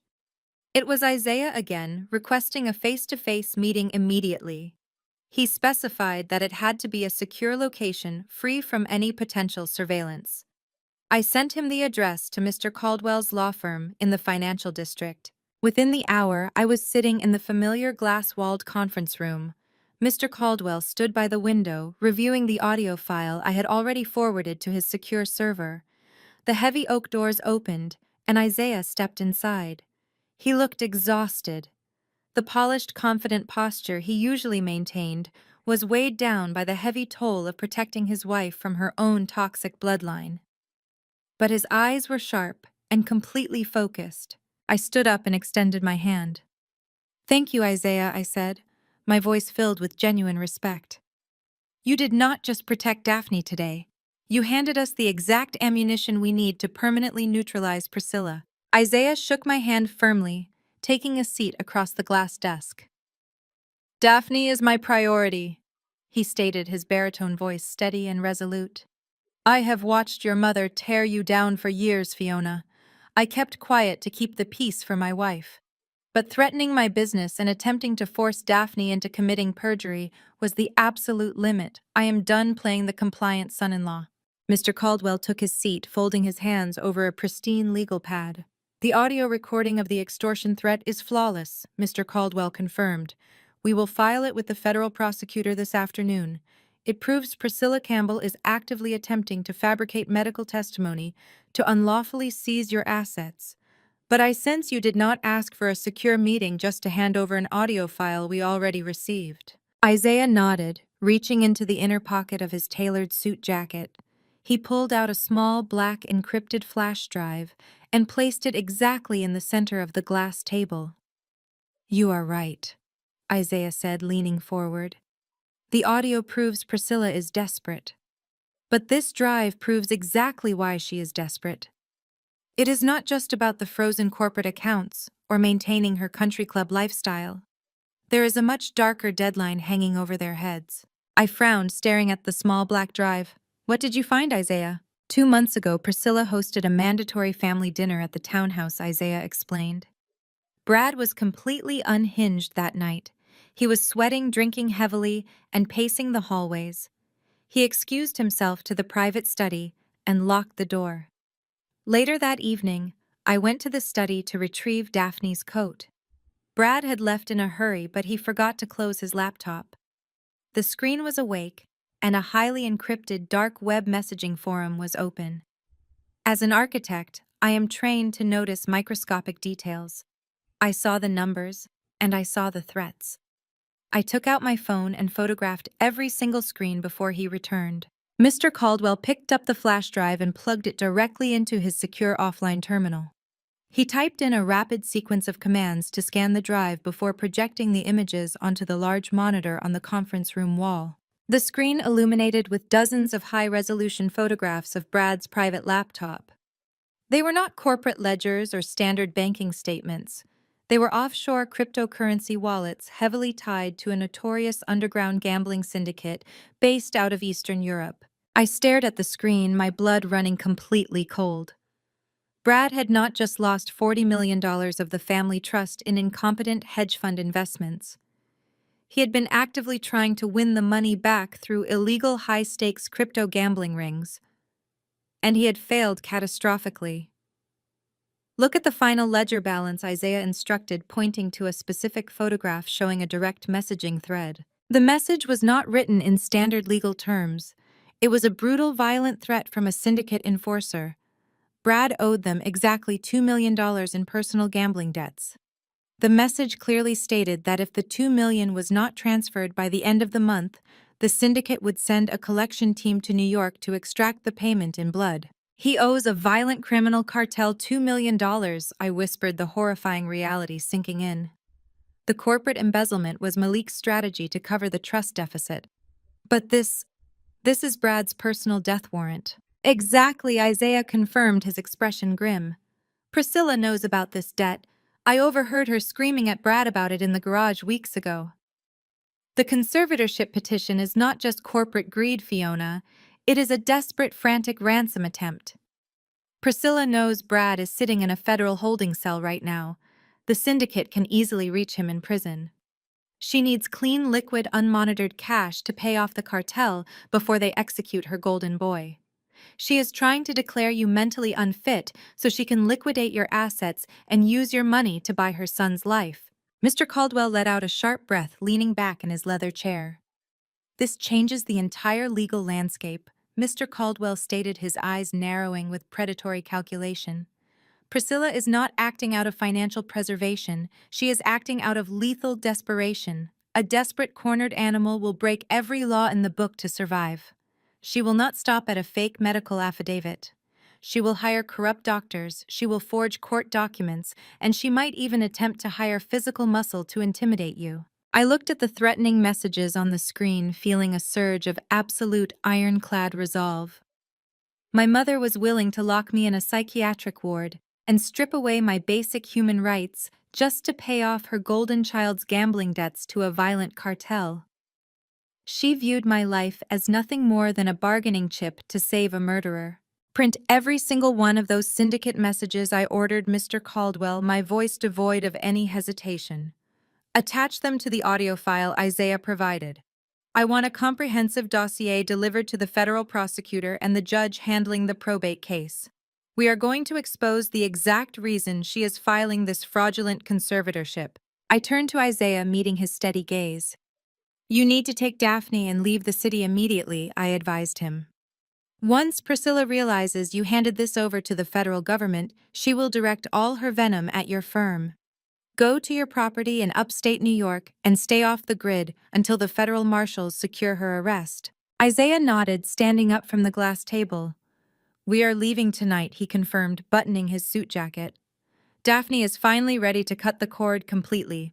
Be careful, Fiona. Priscilla has absolutely nothing left to lose. I watched him walk out of the conference room, grateful for the secret alliance that had just shifted the balance of power entirely in my favor. I turned back to the glowing monitor, looking at the violent threats directed at my brother.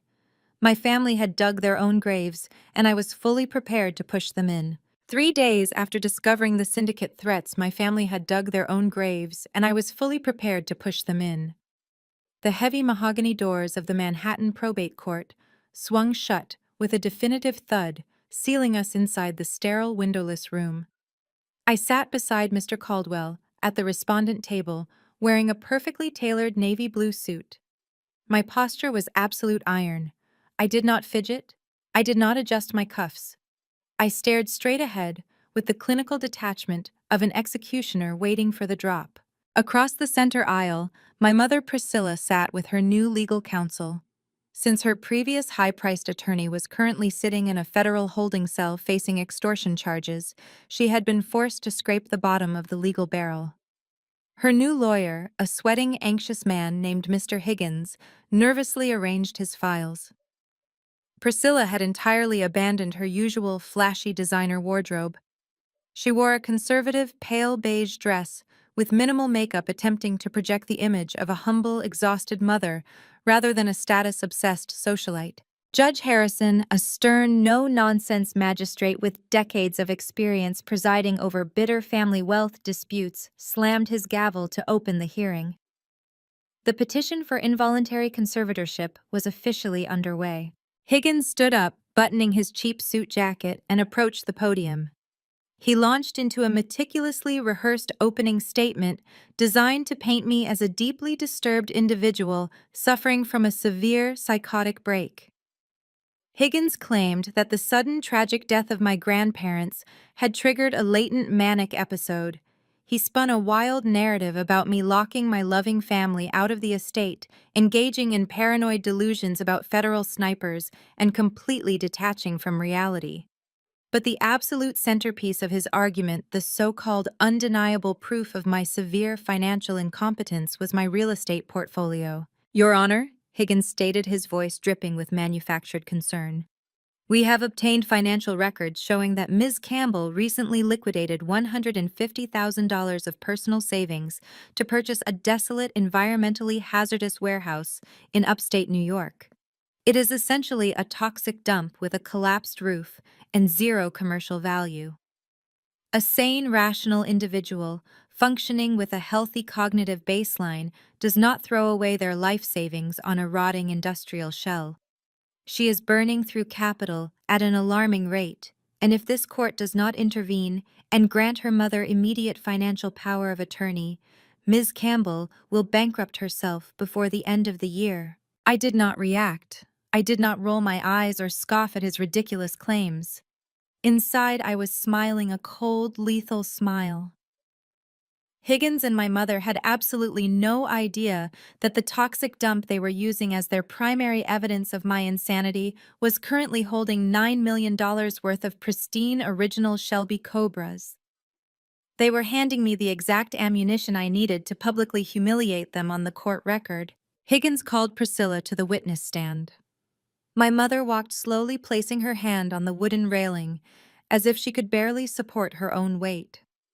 She took the oath, and sat down, pulling a plain white tissue from her pocket. The performance that followed was nothing short of an Oscar-worthy theatrical masterpiece. Priscilla looked directly at the judge, her eyes brimming with fresh, convincing tears. She spoke with a trembling, fragile voice, weaving a tragic tale of a desperate mother trying to save her severely unhinged child. She lied under oath with the ease of someone who had spent her entire life manipulating reality to fit her selfish needs. "I love my daughter, Your Honor," Priscilla wept, dabbing the corners of her eyes delicately to avoid ruining her mascara. "I have tried everything to help her, but ever since my father passed away, Fiona has become a completely different person. She is erratic. She is hostile. She surrounds herself with armed guards and refuses to let her own flesh and blood comfort her. I watched her stand on the porch of our family home and scream at empty trees. She is suffering so deeply and she refuses to seek psychiatric care." Priscilla let out a heartbreaking sob, gripping the edges of the witness stand. "I do not care about the money. I do not care about the estate. I just want my little girl safe and sound. I need the legal authority to check her into a proper residential treatment facility where she can get the intensive medical help she desperately requires before she hurts herself." The courtroom was dead silent, allowing the echo of my mother's fake sobbing to fill the air. It was a brilliant performance. A lesser judge might have been swayed by the sheer emotional gravity she projected, but I did not break my ironclad composure. I sat perfectly still, my hands resting lightly on the polished wooden table. Next to me, Mr. Caldwell leaned back in his leather chair, crossing his legs, and looking at Priscilla with an expression of mild amusement. "We let her cry. We let Higgins build his entire case on the foundation of my supposed manic financial ruin and violent paranoia. They were digging their hole deeper and deeper, making sure there was absolutely no way to climb out once the truth was revealed." I glanced at the thick, sealed leather briefcase resting at Mr. Caldwell's feet. Inside that briefcase were the 3 independent psychiatric evaluations, proving my flawless cognitive function. Inside that briefcase was the authenticated auction appraisal for the Shelby Cobras, proving my absolute financial genius. And most importantly, inside that briefcase was the audio file of Priscilla explicitly detailing her extortion plot, alongside the terrifying syndicate threats against Brad. Priscilla finished her tearful monologue, wiping her nose and looking at me with a gaze full of fake maternal sorrow. She thought she had won. She believed she had successfully manipulated the legal system into handing her the keys to my empire and the funds to save her murderous golden child. The judge turned his attention to our table, expecting a frantic, desperate defense from a cornered, unstable woman. Instead, I simply adjusted my collar and gave Mr. Caldwell a microscopic nod. It was our turn to speak. Mr. Caldwell buttoned his suit jacket with a slow, deliberate motion. He stood up from our table, projecting the kind of absolute, unshakable confidence that cost thousands of dollars an hour. He did not carry any tissues. He did not put on a theatrical display of manufactured grief. He simply picked up his heavy leather briefcase and walked to the center of the courtroom. "Your Honor." Mr. Caldwell began, his voice echoing with crisp, undeniable authority. "Opposing counsel has presented a very compelling and highly emotional narrative. They have painted my client as a tragic, unstable woman in desperate need of intervention. However, courts of law do not operate on theatrical performances. They operate on empirical evidence, and the evidence I am about to submit will demonstrate that this entire petition is a malicious fabrication." Mr. Caldwell unlatched his briefcase. He pulled out 3 thick bound folders sealed with medical tamper-evident tape. He handed them to the bailiff, who promptly distributed copies to Judge Harrison and a visibly sweating Mr. Higgins. "I am submitting into the court record 3 separate independent psychological evaluations," Mr. Caldwell stated, pacing slowly before the bench. "These assessments were conducted over the past 48 hours by 3 of the most distinguished board-certified forensic psychiatrists in the state of New York. They subjected Ms. Campbell to rigorous cognitive, behavioral, and neurological testing." Higgins jumped up from his chair, his cheap suit wrinkling. "Objection, Your Honor," Higgins stammered, wiping his forehead. "We have not had time to review these medical documents. We cannot verify their authenticity." Overruled. Judge Harrison snapped, glaring over his reading glasses as he broke the seal on the first folder. I will review them right now, counselor. You may sit down. Higgins sank back into his chair, shooting a panicked look at my mother. Priscilla had stopped dabbing her eyes. The tissue was crumpled tightly in her fist, and her knuckles were turning stark white. As the judge reads, Mr. Caldwell continued, his tone completely devoid of mercy. I will summarize the findings. All three independent medical professionals reached the exact same unanimous conclusion. Fiona Campbell possesses flawless cognitive function. There are zero indications of mania, paranoia, or psychotic detachment. In fact, Dr. Iris specifically noted in his sworn affidavit that my client demonstrates exceptional emotional regulation and superior analytical reasoning under extreme familial stress. The medical foundation of this conservatorship petition is not just weak, Your Honor. It is entirely non-existent. Judge Harrison flipped through the pages, his eyes scanning the heavily documented medical proofs. The sympathetic expression he had worn during my mother's tearful monologue was completely gone. His face hardened into a mask of judicial scrutiny. He looked down at Priscilla, and the temperature in the courtroom seemed to drop 10 degrees. Your Honor. Mr. Caldwell pivoted seamlessly, turning his attention to the large presentation monitor mounted on the courtroom wall. Since we have thoroughly dismantled the baseless medical claims, let us address the so-called financial ruin opposing counsel, highlighted as their primary evidence of insanity. Mr. Caldwell connected his secure tablet to the monitor. A high-resolution scan of a banking ledger illuminated the screen. I watched my mother's eyes dart toward the display. Mr. Higgins claimed that my client liquidated her life savings in a manic frenzy to purchase a toxic industrial dump. Mr. Caldwell projected his voice so every word landed like a physical blow. This document shows the exact transaction of $150,000 used to purchase that warehouse deed. But look closely at the source of those funds. This was not a panicked withdrawal from a corporate operating account. This money was a direct life insurance payout from the late Beatrice Campbell, legally and explicitly designated for Fiona's private use. Higgins swallowed hard, tugging at his collar. Even so, Your Honor, spending an entire inheritance on a rotting building demonstrates a severe lack of financial judgment. Mr. Caldwell smiled a cold, predatory smile. That brings me to my final piece of evidence. He clicked a button on his tablet. The screen transitioned to a heavily redacted wire transfer log, featuring a bright red error code flashing at the bottom of the ledger. This document was retrieved during a deep forensic audit of that exact life insurance payout, Mr. Caldwell explained, turning to face my mother directly. 7 years ago, just days after the funds were legally dispersed to my client, an unauthorized attempt was made to wire the entire $150,000 out of her private account. The courtroom fell dead silent. Judge Harrison leaned forward, resting his elbows on the bench, his eyes narrowed into dangerous slits. The destination routing number for that blocked wire transfer belonged to a dummy trust account controlled exclusively by Priscilla Campbell and her son Brad. Mr. Caldwell revealed, his voice ringing with absolute, lethal precision. My client caught the fraudulent transfer, locked down her bank account, and immediately used those secured funds to purchase the commercial warehouse deed. She did not buy a toxic dump out of manic delusion. She executed a brilliant defensive real estate investment to protect her rightful inheritance from being embezzled by her own mother and brother. Priscilla gasped out loud. Her hands flew to her mouth, but it was too late. The illusion of the caring, devastated mother was entirely incinerated. She was exposed in open court as a financial predator. This conservatorship petition is not an act of maternal love, Your Honor, Mr. Caldwell concluded, stepping back to our table. It is the continuation of a documented extortion campaign. Priscilla Campbell failed to steal her daughter's inheritance 7 years ago. Today, she is attempting to use this court to finish the robbery she started.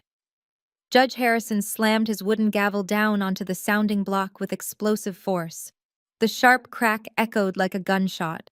Mr. Higgins, Judge Harrison roared, his voice vibrating with absolute judicial fury. You brought a petition before my court seeking to strip a perfectly sane, intelligent woman of her basic human rights based on fabricated medical concerns and demonstrably false financial claims. You have weaponized the probate system to facilitate a hostile financial takeover. Higgins stood up, trembling violently. Your Honor, I was acting on the information provided by my client. I had no knowledge of this prior wire fraud attempt. Then you are either entirely incompetent or willfully complicit. Judge Harrison shot back, his face red with anger. This petition for involuntary conservatorship is dismissed with prejudice, and Mrs. Campbell, the judge, turned his furious glare directly onto my mother. I am forwarding these financial logs and the transcript of today's hearing to the district attorney's office. Attempting to defraud this court is a severe offense. You are incredibly lucky I am not holding you in contempt right this very second. Priscilla sat frozen in her chair, absolutely paralyzed by the catastrophic collapse of her master plan. She had walked into this courtroom believing she could easily manipulate the justice system to seize my empire. Instead, she had just handed a federal judge the exact financial evidence needed to launch another criminal investigation against her. I looked across the aisle, meeting my mother's terrified, defeated eyes. I did not gloat. I did not smile. I simply maintained the exact same ironclad composure I had worn since the moment I walked in. I had warned her to stay away, but she had refused to listen. Now the entire weight of her own greed was finally crushing her into the ground. Before Judge Harrison could strike his gavel to officially close the proceedings, Mr. Caldwell raised his hand. Your Honor, while the dismissal of this petition is fully justified by the medical and financial evidence, there is one final matter that requires this court's immediate attention. This goes beyond a simple fraudulent filing. This is an active criminal conspiracy, and I have a witness who can testify to the exact motive behind this entire malicious operation. Judge Harrison lowered his gavel, his interest clearly piqued by the gravity of Mr. Caldwell's tone. I will allow it, Counselor, the judge stated. Call your witness. I call Isaiah to the stand. Mr. Caldwell announced, his voice echoing across the quiet room. Across the aisle, Priscilla's head snapped around so fast I thought her neck might break. Her terrified, defeated eyes widened in absolute shock. She had genuinely believed her vicious threats had worked. She thought she had successfully terrorized my younger sister Daphne and her husband into fleeing the city. She had no idea that Isaiah was the one who had armed me with the ultimate weapon. The heavy courtroom doors opened, and Isaiah walked down the center aisle. He wore a perfectly tailored dark charcoal suit, projecting the quiet, powerful dignity of a highly successful architect. He did not look at my mother. He walked straight to the witness box, raised his right hand, and swore the oath to tell the truth. Mr. Caldwell approached the podium. Isaiah, can you please state your relationship to the petitioner Priscilla Campbell? I am her son-in-law. Isaiah, answered his deep, resonant voice, filling the courtroom with unwavering authority. I am married to her youngest daughter, Daphne. And can you describe an interaction you had with the petitioner earlier this week regarding this specific conservatorship hearing? Mr. Caldwell prompted. Priscilla gripped the edge of her table, her knuckles turning stark white. Objection, Higgins stammered weakly, standing up. Family disputes outside of this courtroom have no bearing on the medical petition. Sit down, Mr. Higgins. Judge Harrison growled, not taking his eyes off Isaiah. The witness will answer the question. 3 days ago, Priscilla summoned my wife to her townhouse. Isaiah testified, his posture rigid and professional. She presented Daphne with a fabricated medical affidavit. The document falsely claimed that Fiona had a lifelong history of severe manic episodes and violent delusions. Priscilla demanded that my wife sign the document under penalty of perjury to support this exact court petition. When Daphne refused because the claims were entirely fabricated, Priscilla attempted to force compliance through extortion. Isaiah reached into his jacket pocket and retrieved a small silver digital audio recorder. I was standing in the hallway outside the study, he continued. I recorded the entire exchange to protect my wife. With the judge's permission, Isaiah pressed a button on the device and placed it next to the microphone on the witness stand. The crisp, clear audio of my mother's unhinged meltdown blasted through the courtroom speakers. Every single person in the room heard Priscilla screaming. They heard her demanding that Daphne sign the fake affidavit so they could seize the trust and liquidate my assets to hire defense attorneys for Brad. And then they heard the ultimate threat.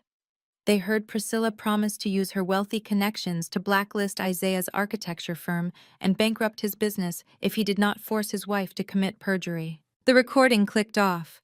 The silence that followed was suffocating. Higgins physically pushed his chair away from my mother, looking at her as if she were a live grenade. He had just realized his client had actively engaged in witness tampering and federal extortion to build the case he was arguing. Judge Harrison's face was a mask of pure judicial rage. Extorting a witness to secure a fraudulent medical conservatorship, the judge stated, his voice dangerously low. That is a stunning level of criminality, Mrs. Campbell, but the motive goes far deeper than simply paying legal fees. Your Honor, Mr. Caldwell interjected, pulling a thick stack of printed photographs from his briefcase. He approached the witness stand and handed the stack to Isaiah. Can you explain what these documents represent? Isaiah took the photos and looked directly at Judge Harrison. 2 months ago, during a family dinner at Priscilla's townhouse, I went into the private study to retrieve a coat. Brad had left his laptop open and unattended. The screen displayed a heavily encrypted dark web messaging forum. I photographed the screen. These images show offshore cryptocurrency wallets tied directly to an underground gambling syndicate based in Eastern Europe. Isaiah handed the photographs to the bailiff, who passed them up to the judge. The final photograph shows a direct threat from a syndicate enforcer. Isaiah explained, his voice dropping to a serious clinical register. Brad owes that criminal cartel exactly $2 million in personal gambling debts. The message explicitly states that if the $2 million is not transferred by the end of the month, the syndicate will send a collection team to New York to extract the payment in blood. Priscilla let out a choked, horrified gasp. She buried her face in her hands, realizing her darkest, most guarded secret was now public court record. Mr. Caldwell turned to face the gallery, pacing with lethal precision. My client's brother is currently sitting in a federal holding cell facing murder charges for the sabotage of his grandparents' airplane. Mr. Caldwell summarized, bringing all the pieces together into one devastating conclusion. But a federal prison cell will not stop a violent international cartel from collecting a blood debt. Priscilla knows this. She knows her golden child is marked for death. Mr. Caldwell pointed a sharp finger directly at my mother. This conservatorship petition was never about protecting a mentally unstable daughter. It was a frantic, desperate ransom attempt. Priscilla Campbell intended to strip my client of her basic human rights, lock her in a psychiatric ward, and illegally liquidate her multi-million-dollar estate just to generate the clean, untraceable cash needed to pay off her son's illegal gambling debts. She was willing to destroy Fiona's entire life to buy Brad's survival from a violent syndicate. The entire courtroom seemed to hold its collective breath. The stenographer's fingers hovered frozen over her keyboard. The bailiff instinctively moved a step closer to the respondent table, his hand resting near his utility belt. The atmosphere was incredibly tense, heavy with the realization that we were no longer dealing with a simple, greedy family dispute. We had just exposed a massive, violent criminal conspiracy playing out on the floor of a Manhattan probate court. Mr. Higgins scrambled to his feet, his hands shaking so violently he dropped his pen. Your Honor, Higgins stammered, his voice pitching upward in pure panic. I had absolutely no prior knowledge of these gambling debts or the extortion recording. I am formally requesting immediate permission to withdraw as counsel for Mrs. Campbell. I cannot in good conscience represent a client actively engaged in witness tampering and federal conspiracy. Permission granted, Counselor, Judge Harrison growled, waving his hand dismissively. Step away from the table. Higgins did not need to be told twice. He grabbed his briefcase, leaving all his other paperwork behind, and practically sprinted out of the courtroom. Priscilla was left sitting entirely alone at the large wooden table. There was no golden child to protect her. There was no slick lawyer to spin her lies. She was completely isolated, surrounded by the towering walls of justice she had arrogantly tried to manipulate. I looked at Isaiah sitting tall and unbothered in the witness box. He gave me a single slow nod of solidarity. He had faced years of my mother's bigoted, elitist insults, swallowing his pride to protect his wife. Today, he had finally delivered the fatal blow that shattered Priscilla's aristocratic illusion forever. He had defended his family by helping me destroy mine. Mrs. Campbell, Judge Harrison's voice boomed, cutting through the silence. You came into my courtroom and swore an oath to tell the truth.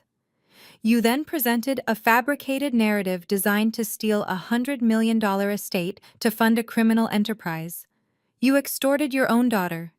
You threatened to destroy a man's legitimate business. Priscilla slowly lowered her hands from her face. Her perfect makeup was ruined, running down her cheeks in dark, ugly streaks. She looked completely hollowed out, a pathetic empty shell of the woman who had demanded my absolute obedience just days ago. I am issuing a direct order to the court, Bailiff Judge Harrison commanded, pointing his gavel at my mother.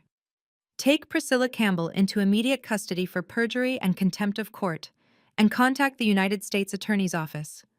Tell them I have extensive evidence of federal extortion and wire fraud ready for their collection. The bailiff stepped forward, grabbing Priscilla by her arms and hauling her roughly to her feet.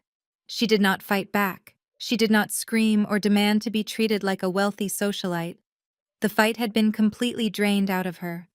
As the bailiff snapped the heavy metal handcuffs around her wrists, securing her hands behind her back, Priscilla looked across the aisle at me one last time. I did not offer her a single ounce of sympathy. I sat perfectly still, watching the cold, hard steel of the law lock her away. The entire weight of her own greed had finally crushed her into the ground, and I was the one who had handed the judge the hammer. Judge Harrison was not finished. Even as the bailiff held my mother by the arms, the magistrate raised his hand, signaling for them to remain in the courtroom. He looked down from his elevated bench, his expression carved from solid granite. The absolute disgust radiating from the judge was palpable, filling the vast room with a suffocating pressure. I am officially dismissing this petition for involuntary conservatorship with extreme prejudice. Judge Harrison announced, his voice echoing off the wood-paneled walls. This means you are permanently barred from ever filing a similar motion in any court within this jurisdiction again.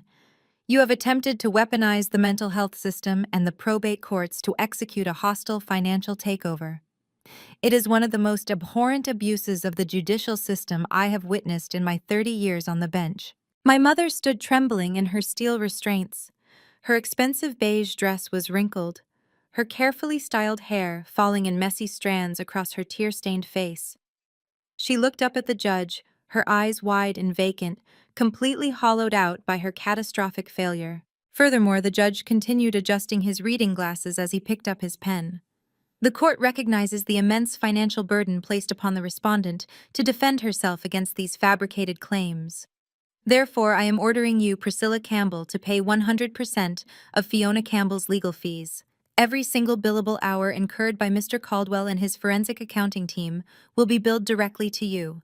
Since your primary corporate accounts are currently frozen under federal mandate, I am issuing a special judicial directive. Judge Harrison pointed his pen directly at my mother. Your domestic equity is not immune to this court. I will appoint an independent receiver to seize your Upper East Side townhouse, your remaining jewelry collections, and any luxury assets you currently possess. They will be auctioned off at fair market value, and the proceeds will be deposited directly into Mr. Caldwell's firm account. You are going to pay for the exact legal defense that just dismantled your entire life. Priscilla let out a weak, whimpering sound. The realization that she was not just facing prison, but absolute total poverty was finally sinking in. She had tried to steal a $100 million empire, and as a direct result, she was going to lose the very clothes off her back. But the financial sanctions were merely the precursor to the final devastating blow. Judge Harrison picked up the stack of photographs. Isaiah had provided the images of Brad's encrypted dark web laptop screen showing the massive illegal gambling debts. As for these documents, the judge stated, his voice dropping to a low, lethal register. I am not simply filing them into the court archive. I am immediately forwarding this entire dossier to the Federal Bureau of Investigation, specifically their Organized Crime and Racketeering Division. Priscilla gasped, her knees visibly buckling. The bailiff had to tighten his grip on her arms to keep her from hitting the floor. Your son is already in federal custody facing murder and corporate fraud charges. Judge Harrison continued relentlessly. But these documents prove he is deeply embedded with a violent international gambling syndicate. He owes $2 million to a criminal cartel. By submitting this evidence to the FBI, we are initiating a full-scale federal racketeering investigation. The FBI does not take Eastern European organized crime lightly. The authorities will seize every single remaining cent tied to his name to track the syndicate. Your son will not just be locked away in a standard federal penitentiary.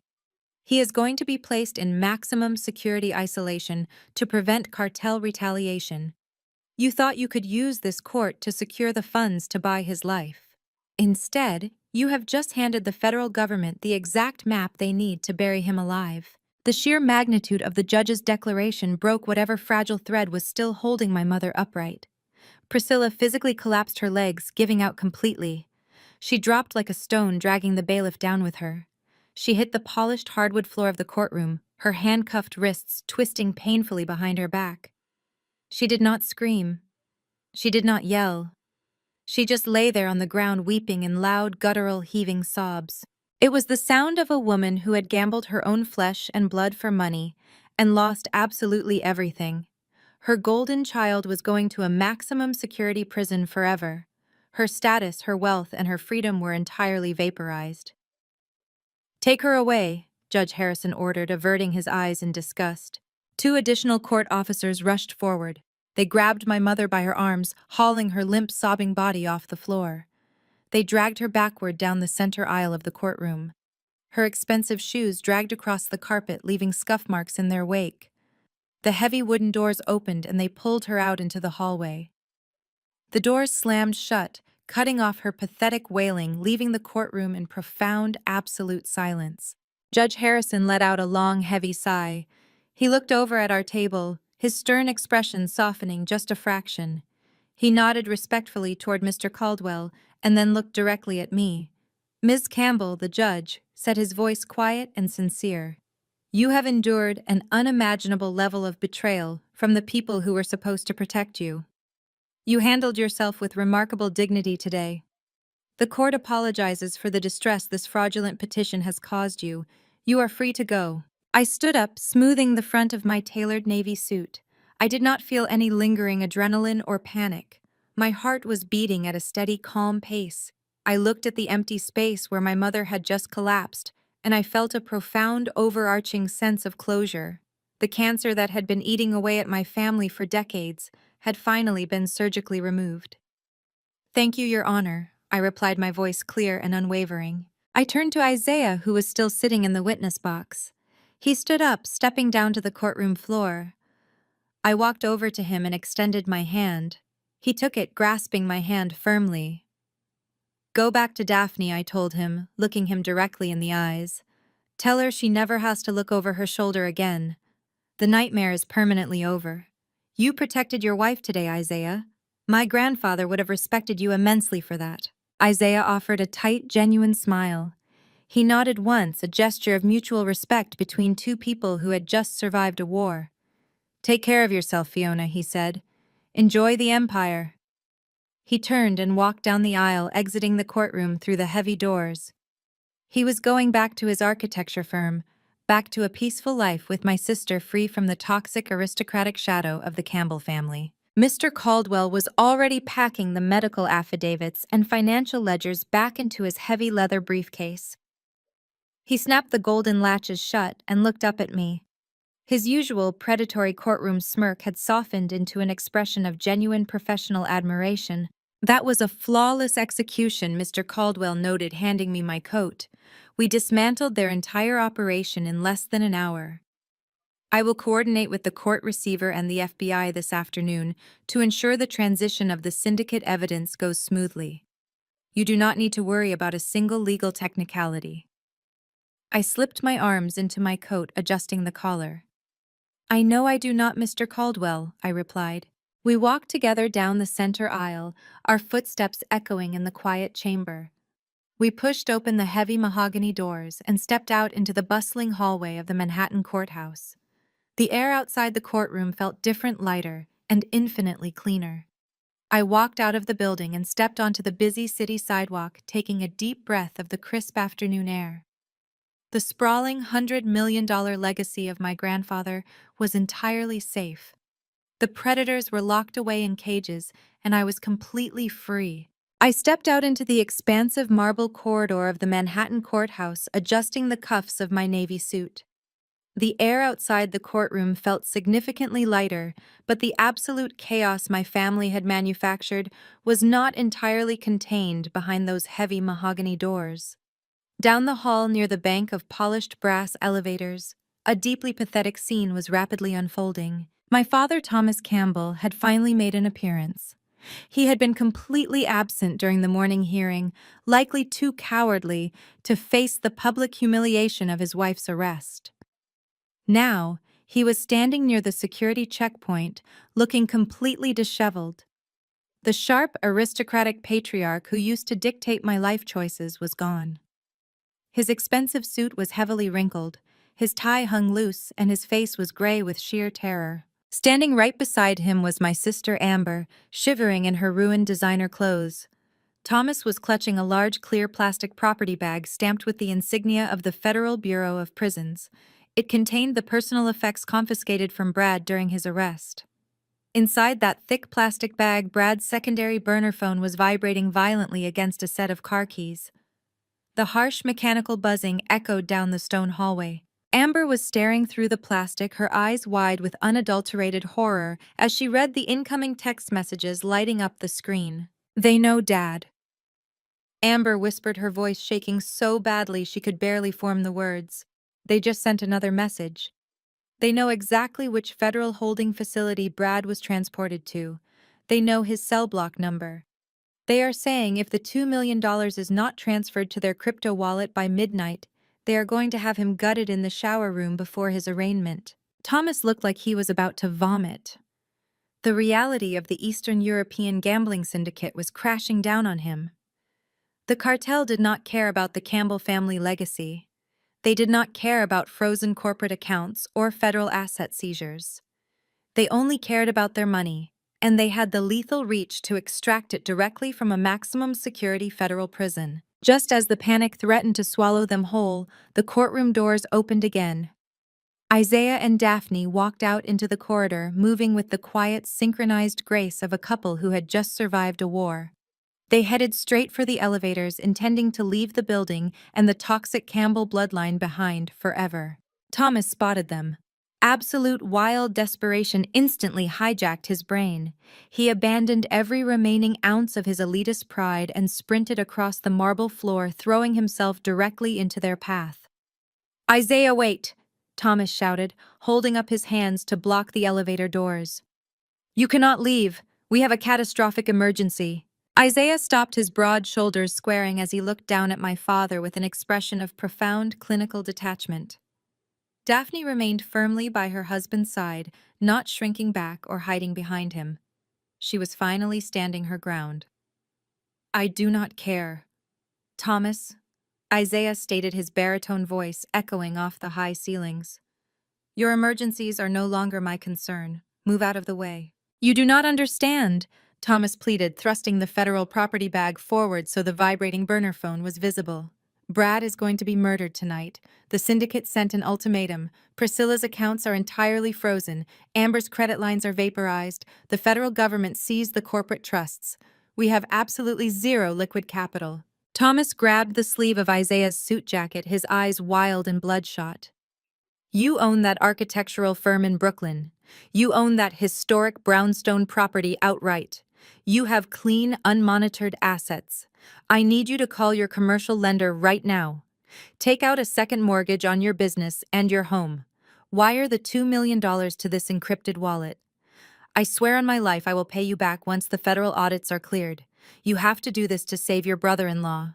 I stood a few yards away, watching the entire exchange alongside Mr. Caldwell. The sheer, unmitigated audacity of my father's demand was staggering. He was asking a man he had subjected to years of racist microaggressions and classist insults to bankrupt his own life's work to save a murderer. Isaiah looked at the hand clutching his sleeve. He did not yell. He did not lose his temper. He simply reached out and forcefully removed my father's grip, brushing his shoulder off as if he had just been touched by something diseased. For 10 years, you refused to step foot inside my home. Because it was located in a Brooklyn neighborhood you deemed socially unacceptable, Isaiah said, his voice dropping to a low, lethal register. You called my architectural firm a cute little hobby. You sat at your country club dinners and made thinly veiled racist jokes about my background. You allowed your wife to threaten my livelihood and attempt to force Daphne into committing perjury just an hour ago. Isaiah took a step forward, towering over Thomas, forcing my father to shrink back against the elevator doors. And now you expect me to leverage the business I built with my own two hands to pay off a violent cartel for your murderous son.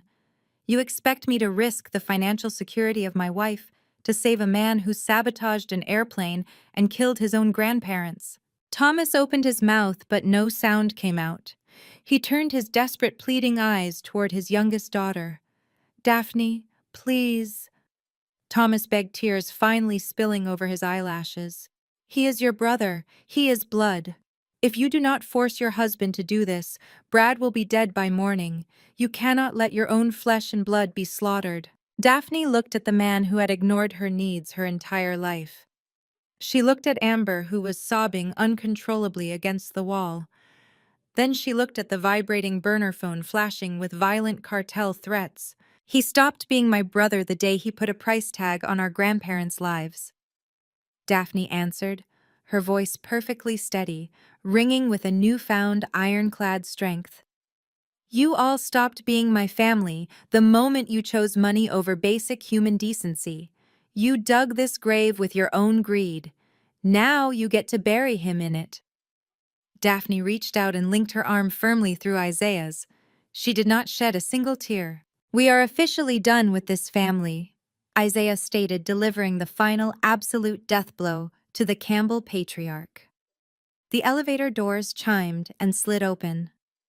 Isaiah and Daphne stepped inside, turning around to face the corridor. They did not offer any final words of sympathy or regret. They stood shoulder to shoulder, a united, impenetrable front, as the steel doors smoothly slid shut, locking my father and sister out of their lives forever. Thomas collapsed against the marble wall, sliding down until he hit the floor. He buried his face in his hands, letting out a loud, pathetic wail of complete despair.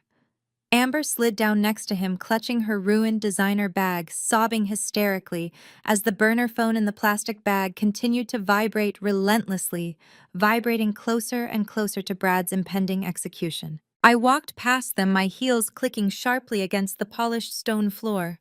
I did not stop. I did not offer them a single glance of pity. They were drowning in the exact toxic floodwaters they had spent decades pumping into our home. I pushed open the heavy glass exit doors of the courthouse, stepping out into the bright afternoon sun, leaving the sobbing, broken remains of my abusers in the dark corridor where they belonged. Exactly 1 year had passed since the heavy mahogany doors of the Manhattan courthouse closed on the darkest chapter of my life. I stood inside the grand atrium of the Campbell Automotive Heritage Museum, located in upstate New York. The abandoned industrial warehouse I had purchased with my grandmother's life insurance payout was entirely unrecognizable. The rusted metal and collapsing roof had been completely stripped away and replaced with a stunning architectural masterpiece of reinforced glass, polished steel, and gleaming concrete floors. I had not sent all the vehicles to the auction block. I kept one of the original pristine 1966 Shelby Cobra 427s. As the magnificent centerpiece of my new luxury automotive appraisal and restoration firm. It sat on an elevated, illuminated display platform, rotating slowly under the bright gallery lights. The facility was now a premier destination for elite car collectors across the globe, representing the absolute pinnacle of luxury asset management. Resting on the sleek, black marble reception desk was the latest issue of Forbes magazine.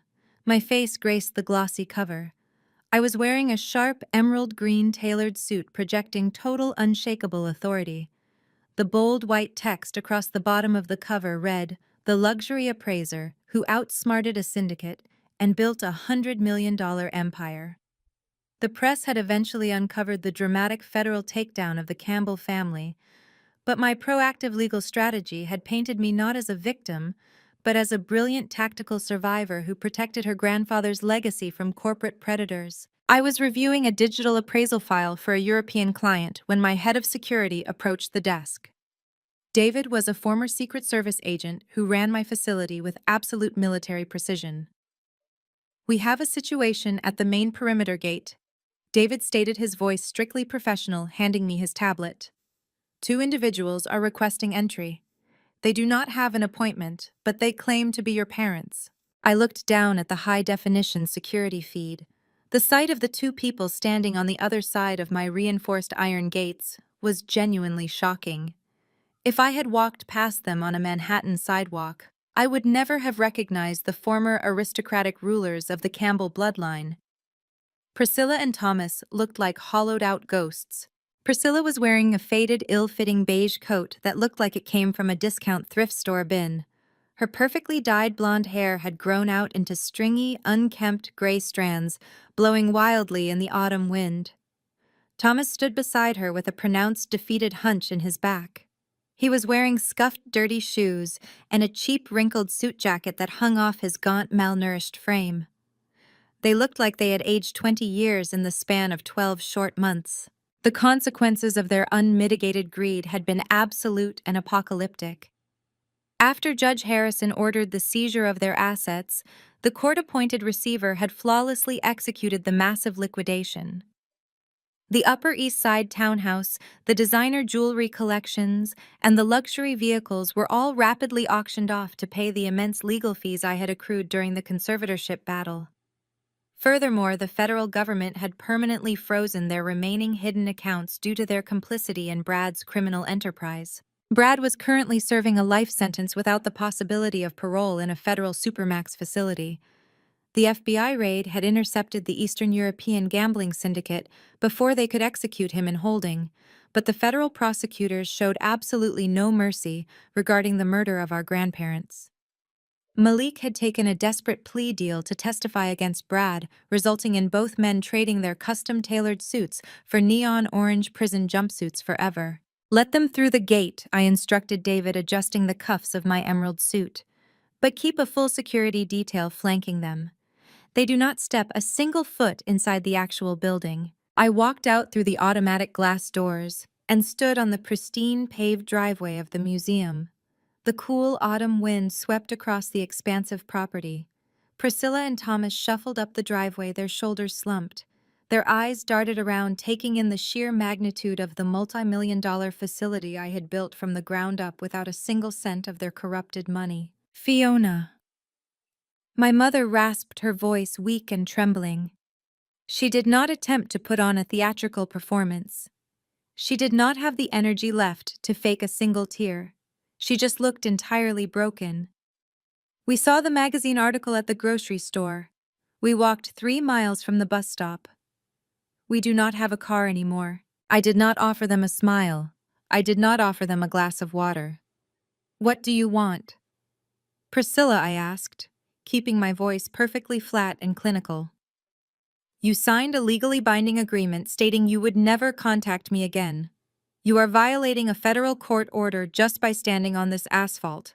Thomas stepped forward, his hands shaking violently. "We have absolutely nothing left, Fiona," my father pleaded, his voice cracking with genuine raw desperation. "Amber abandoned us the moment the credit card stopped working. She ran off with some nightclub promoter in Miami and changed her phone number. We are living in a tiny subsidized studio apartment in Queens. We can barely afford basic groceries. The legal fees from trying to defend Brad in federal court completely wiped out whatever cash we had begged and borrowed." My father wiped his mouth, his eyes pleading with me. "We are starving, Fiona. Please, you have so much. You won the war. Can you not show a little mercy to the people who gave you life?" I looked at the man who had once threatened to throw me onto the street. I looked at the woman who had attempted to lock me in a psychiatric ward, to steal my inheritance, to pay off a violent cartel. There was no anger left inside my chest. Anger requires an emotional investment, and I was entirely bankrupt of any feelings regarding these two strangers. Priscilla dropped to her knees on the cold asphalt. The abrasive surface scraped against her bare shins, but she did not seem to care. The aristocratic pride that had defined her entire existence was completely gone, replaced by the primal panic of a starving animal. She reached out with trembling, dirt-stained hands, grabbing the hem of my emerald suit pants. "Fiona, we have absolutely nothing left," Priscilla sobbed, her voice breaking into a harsh, ragged wail that echoed across the pristine driveway. "We are living in a tiny, infested apartment. We are eating expired canned food. You have millions of dollars. You have an empire. Please have mercy on your own blood. We are your family." Thomas stood behind her, shivering in his thin, cheap jacket, nodding frantically in agreement. He looked at me with hollow, sunken eyes, hoping to find a shred of the obedient daughter he used to command. He clasped his hands together in a pathetic gesture of begging, completely stripped of his former arrogant patriarch persona. I looked down at the woman kneeling in the dirt. I did not feel an ounce of pity. I did not feel anger or resentment or even a flicker of residual familial obligation. I felt nothing but absolute towering indifference. I smoothly stepped backward, pulling the expensive fabric of my suit out of her desperate grasp. "Blood does not commit perjury to steal from its own," I stated, my voice dropping to a low, lethal register that sliced through the crisp autumn air. "Blood does not attempt to lock a sane woman in a psychiatric ward to pay off a murderer's gambling debts to a violent cartel. You made your choices, Priscilla. You chose your golden child, and you chose your greed. You are not my family. You are trespassing." I did not wait for her to formulate another pathetic excuse. I turned my head and looked directly at David, my head of security. "Escort these individuals off the premises," I commanded, my tone completely devoid of mercy. "If they resist or attempt to return, you have my full authorization to involve local law enforcement and press formal trespassing charges." David gave a sharp, tactical nod. He gestured to the four massive security guards flanking the driveway. They stepped forward, moving with swift, intimidating precision. They grabbed Thomas by the arms and hauled Priscilla up from the asphalt. My mother screamed, kicking her legs and begging for one more chance, but the guards simply marched them backward toward the heavy iron gates. I stood on the pristine driveway and watched them being dragged away. I watched the heavy iron gates swing shut and lock with a loud, definitive metallic clank. I watched them become nothing more than two tiny, pathetic silhouettes shuffling down the desolate mountain road. They were finally permanently erased from my reality. I turned my back on the gate and walked through the automatic sliding glass doors of the museum, stepping back into the warm, climate-controlled sanctuary of my own making. The air inside smelled of expensive leather-polished metal and fresh espresso. I walked past the gleaming Shelby Cobra rotating on its display platform and headed straight toward the private executive lounge, overlooking the main gallery. Waiting for me inside the lounge were the only two people in the world who had proven their loyalty when it mattered most. Daphne stood by the floor-to-ceiling window looking absolutely radiant. The crushing anxiety that used to dictate her every movement was entirely gone. She wore a stunning tailored blazer, her posture straight and confident. Standing right beside her was Isaiah, looking incredibly sharp in a custom-tailored suit. His architectural firm had recently secured a massive city contract and his business was booming. They had driven upstate to celebrate the one-year anniversary of our victory. Isaiah smiled, handing me a crystal flute filled with expensive vintage champagne. "The perimeter is secure," Isaiah asked, his deep baritone voice carrying a tone of profound respect. "The perimeter is permanently secure," I replied, accepting the glass. "They are gone, and they will never come back." Daphne stepped forward, wrapping her arms around me in a tight, genuine embrace. "I am so proud of you, Fiona," she whispered. "You saved us all from them." I stepped back and raised my crystal flute, the golden liquid catching the bright gallery lights. "I did not ask you both here today just to celebrate the museum opening," I announced, looking between my sister and my brother-in-law. "I asked you here because we are expanding grandfather's legacy." Yesterday morning, I finalized the legal paperwork for a new philanthropic division of the Campbell Trust. Daphne and Isaiah listened intently, their faces lighting up with anticipation. We are officially launching the Beatrice and Charles Empowerment Grant. I continued, my voice ringing with absolute certainty. It is a multi-million-dollar financial initiative dedicated specifically to funding business ventures for women who are escaping financial abuse and toxic family extortion. We are going to provide the capital, the legal protection, and the resources they need to build their own empires. We are going to make sure no woman ever has to choose between her sanity and her survival again. Daphne covered her mouth, her eyes shining with happy tears. Isaiah raised his glass high, a wide, triumphant smile spreading across his face. We clinked our glasses together, the sharp, ringing sound of the crystal echoing through the private lounge. I took a slow, satisfying sip of the champagne, looking out over the incredible facility I had built from the ground up. My family had tried to destroy me. They had tried to strip me of my wealth, my freedom, and my sanity. But sitting in a federal prison or starving in a tiny queen's apartment, they were now learning the ultimate truth. The greatest revenge is not anger or violence. The absolute best revenge is living an untouchable, wildly successful life and using your power to ensure their toxicity dies with them. The most powerful lesson from this story is that your worth is never defined by people who try to tear you down. When dealing with toxic relatives who view you as a tool to exploit, walking away is not failing. It is an act of profound respect for yourself. You cannot heal in the exact environment that broke you. True justice does not require screaming. Sometimes the absolute best revenge is simply living a wildly successful life while permanently closing the door on abusers. Please share exactly how you set your firm boundaries with toxic family members and comment below.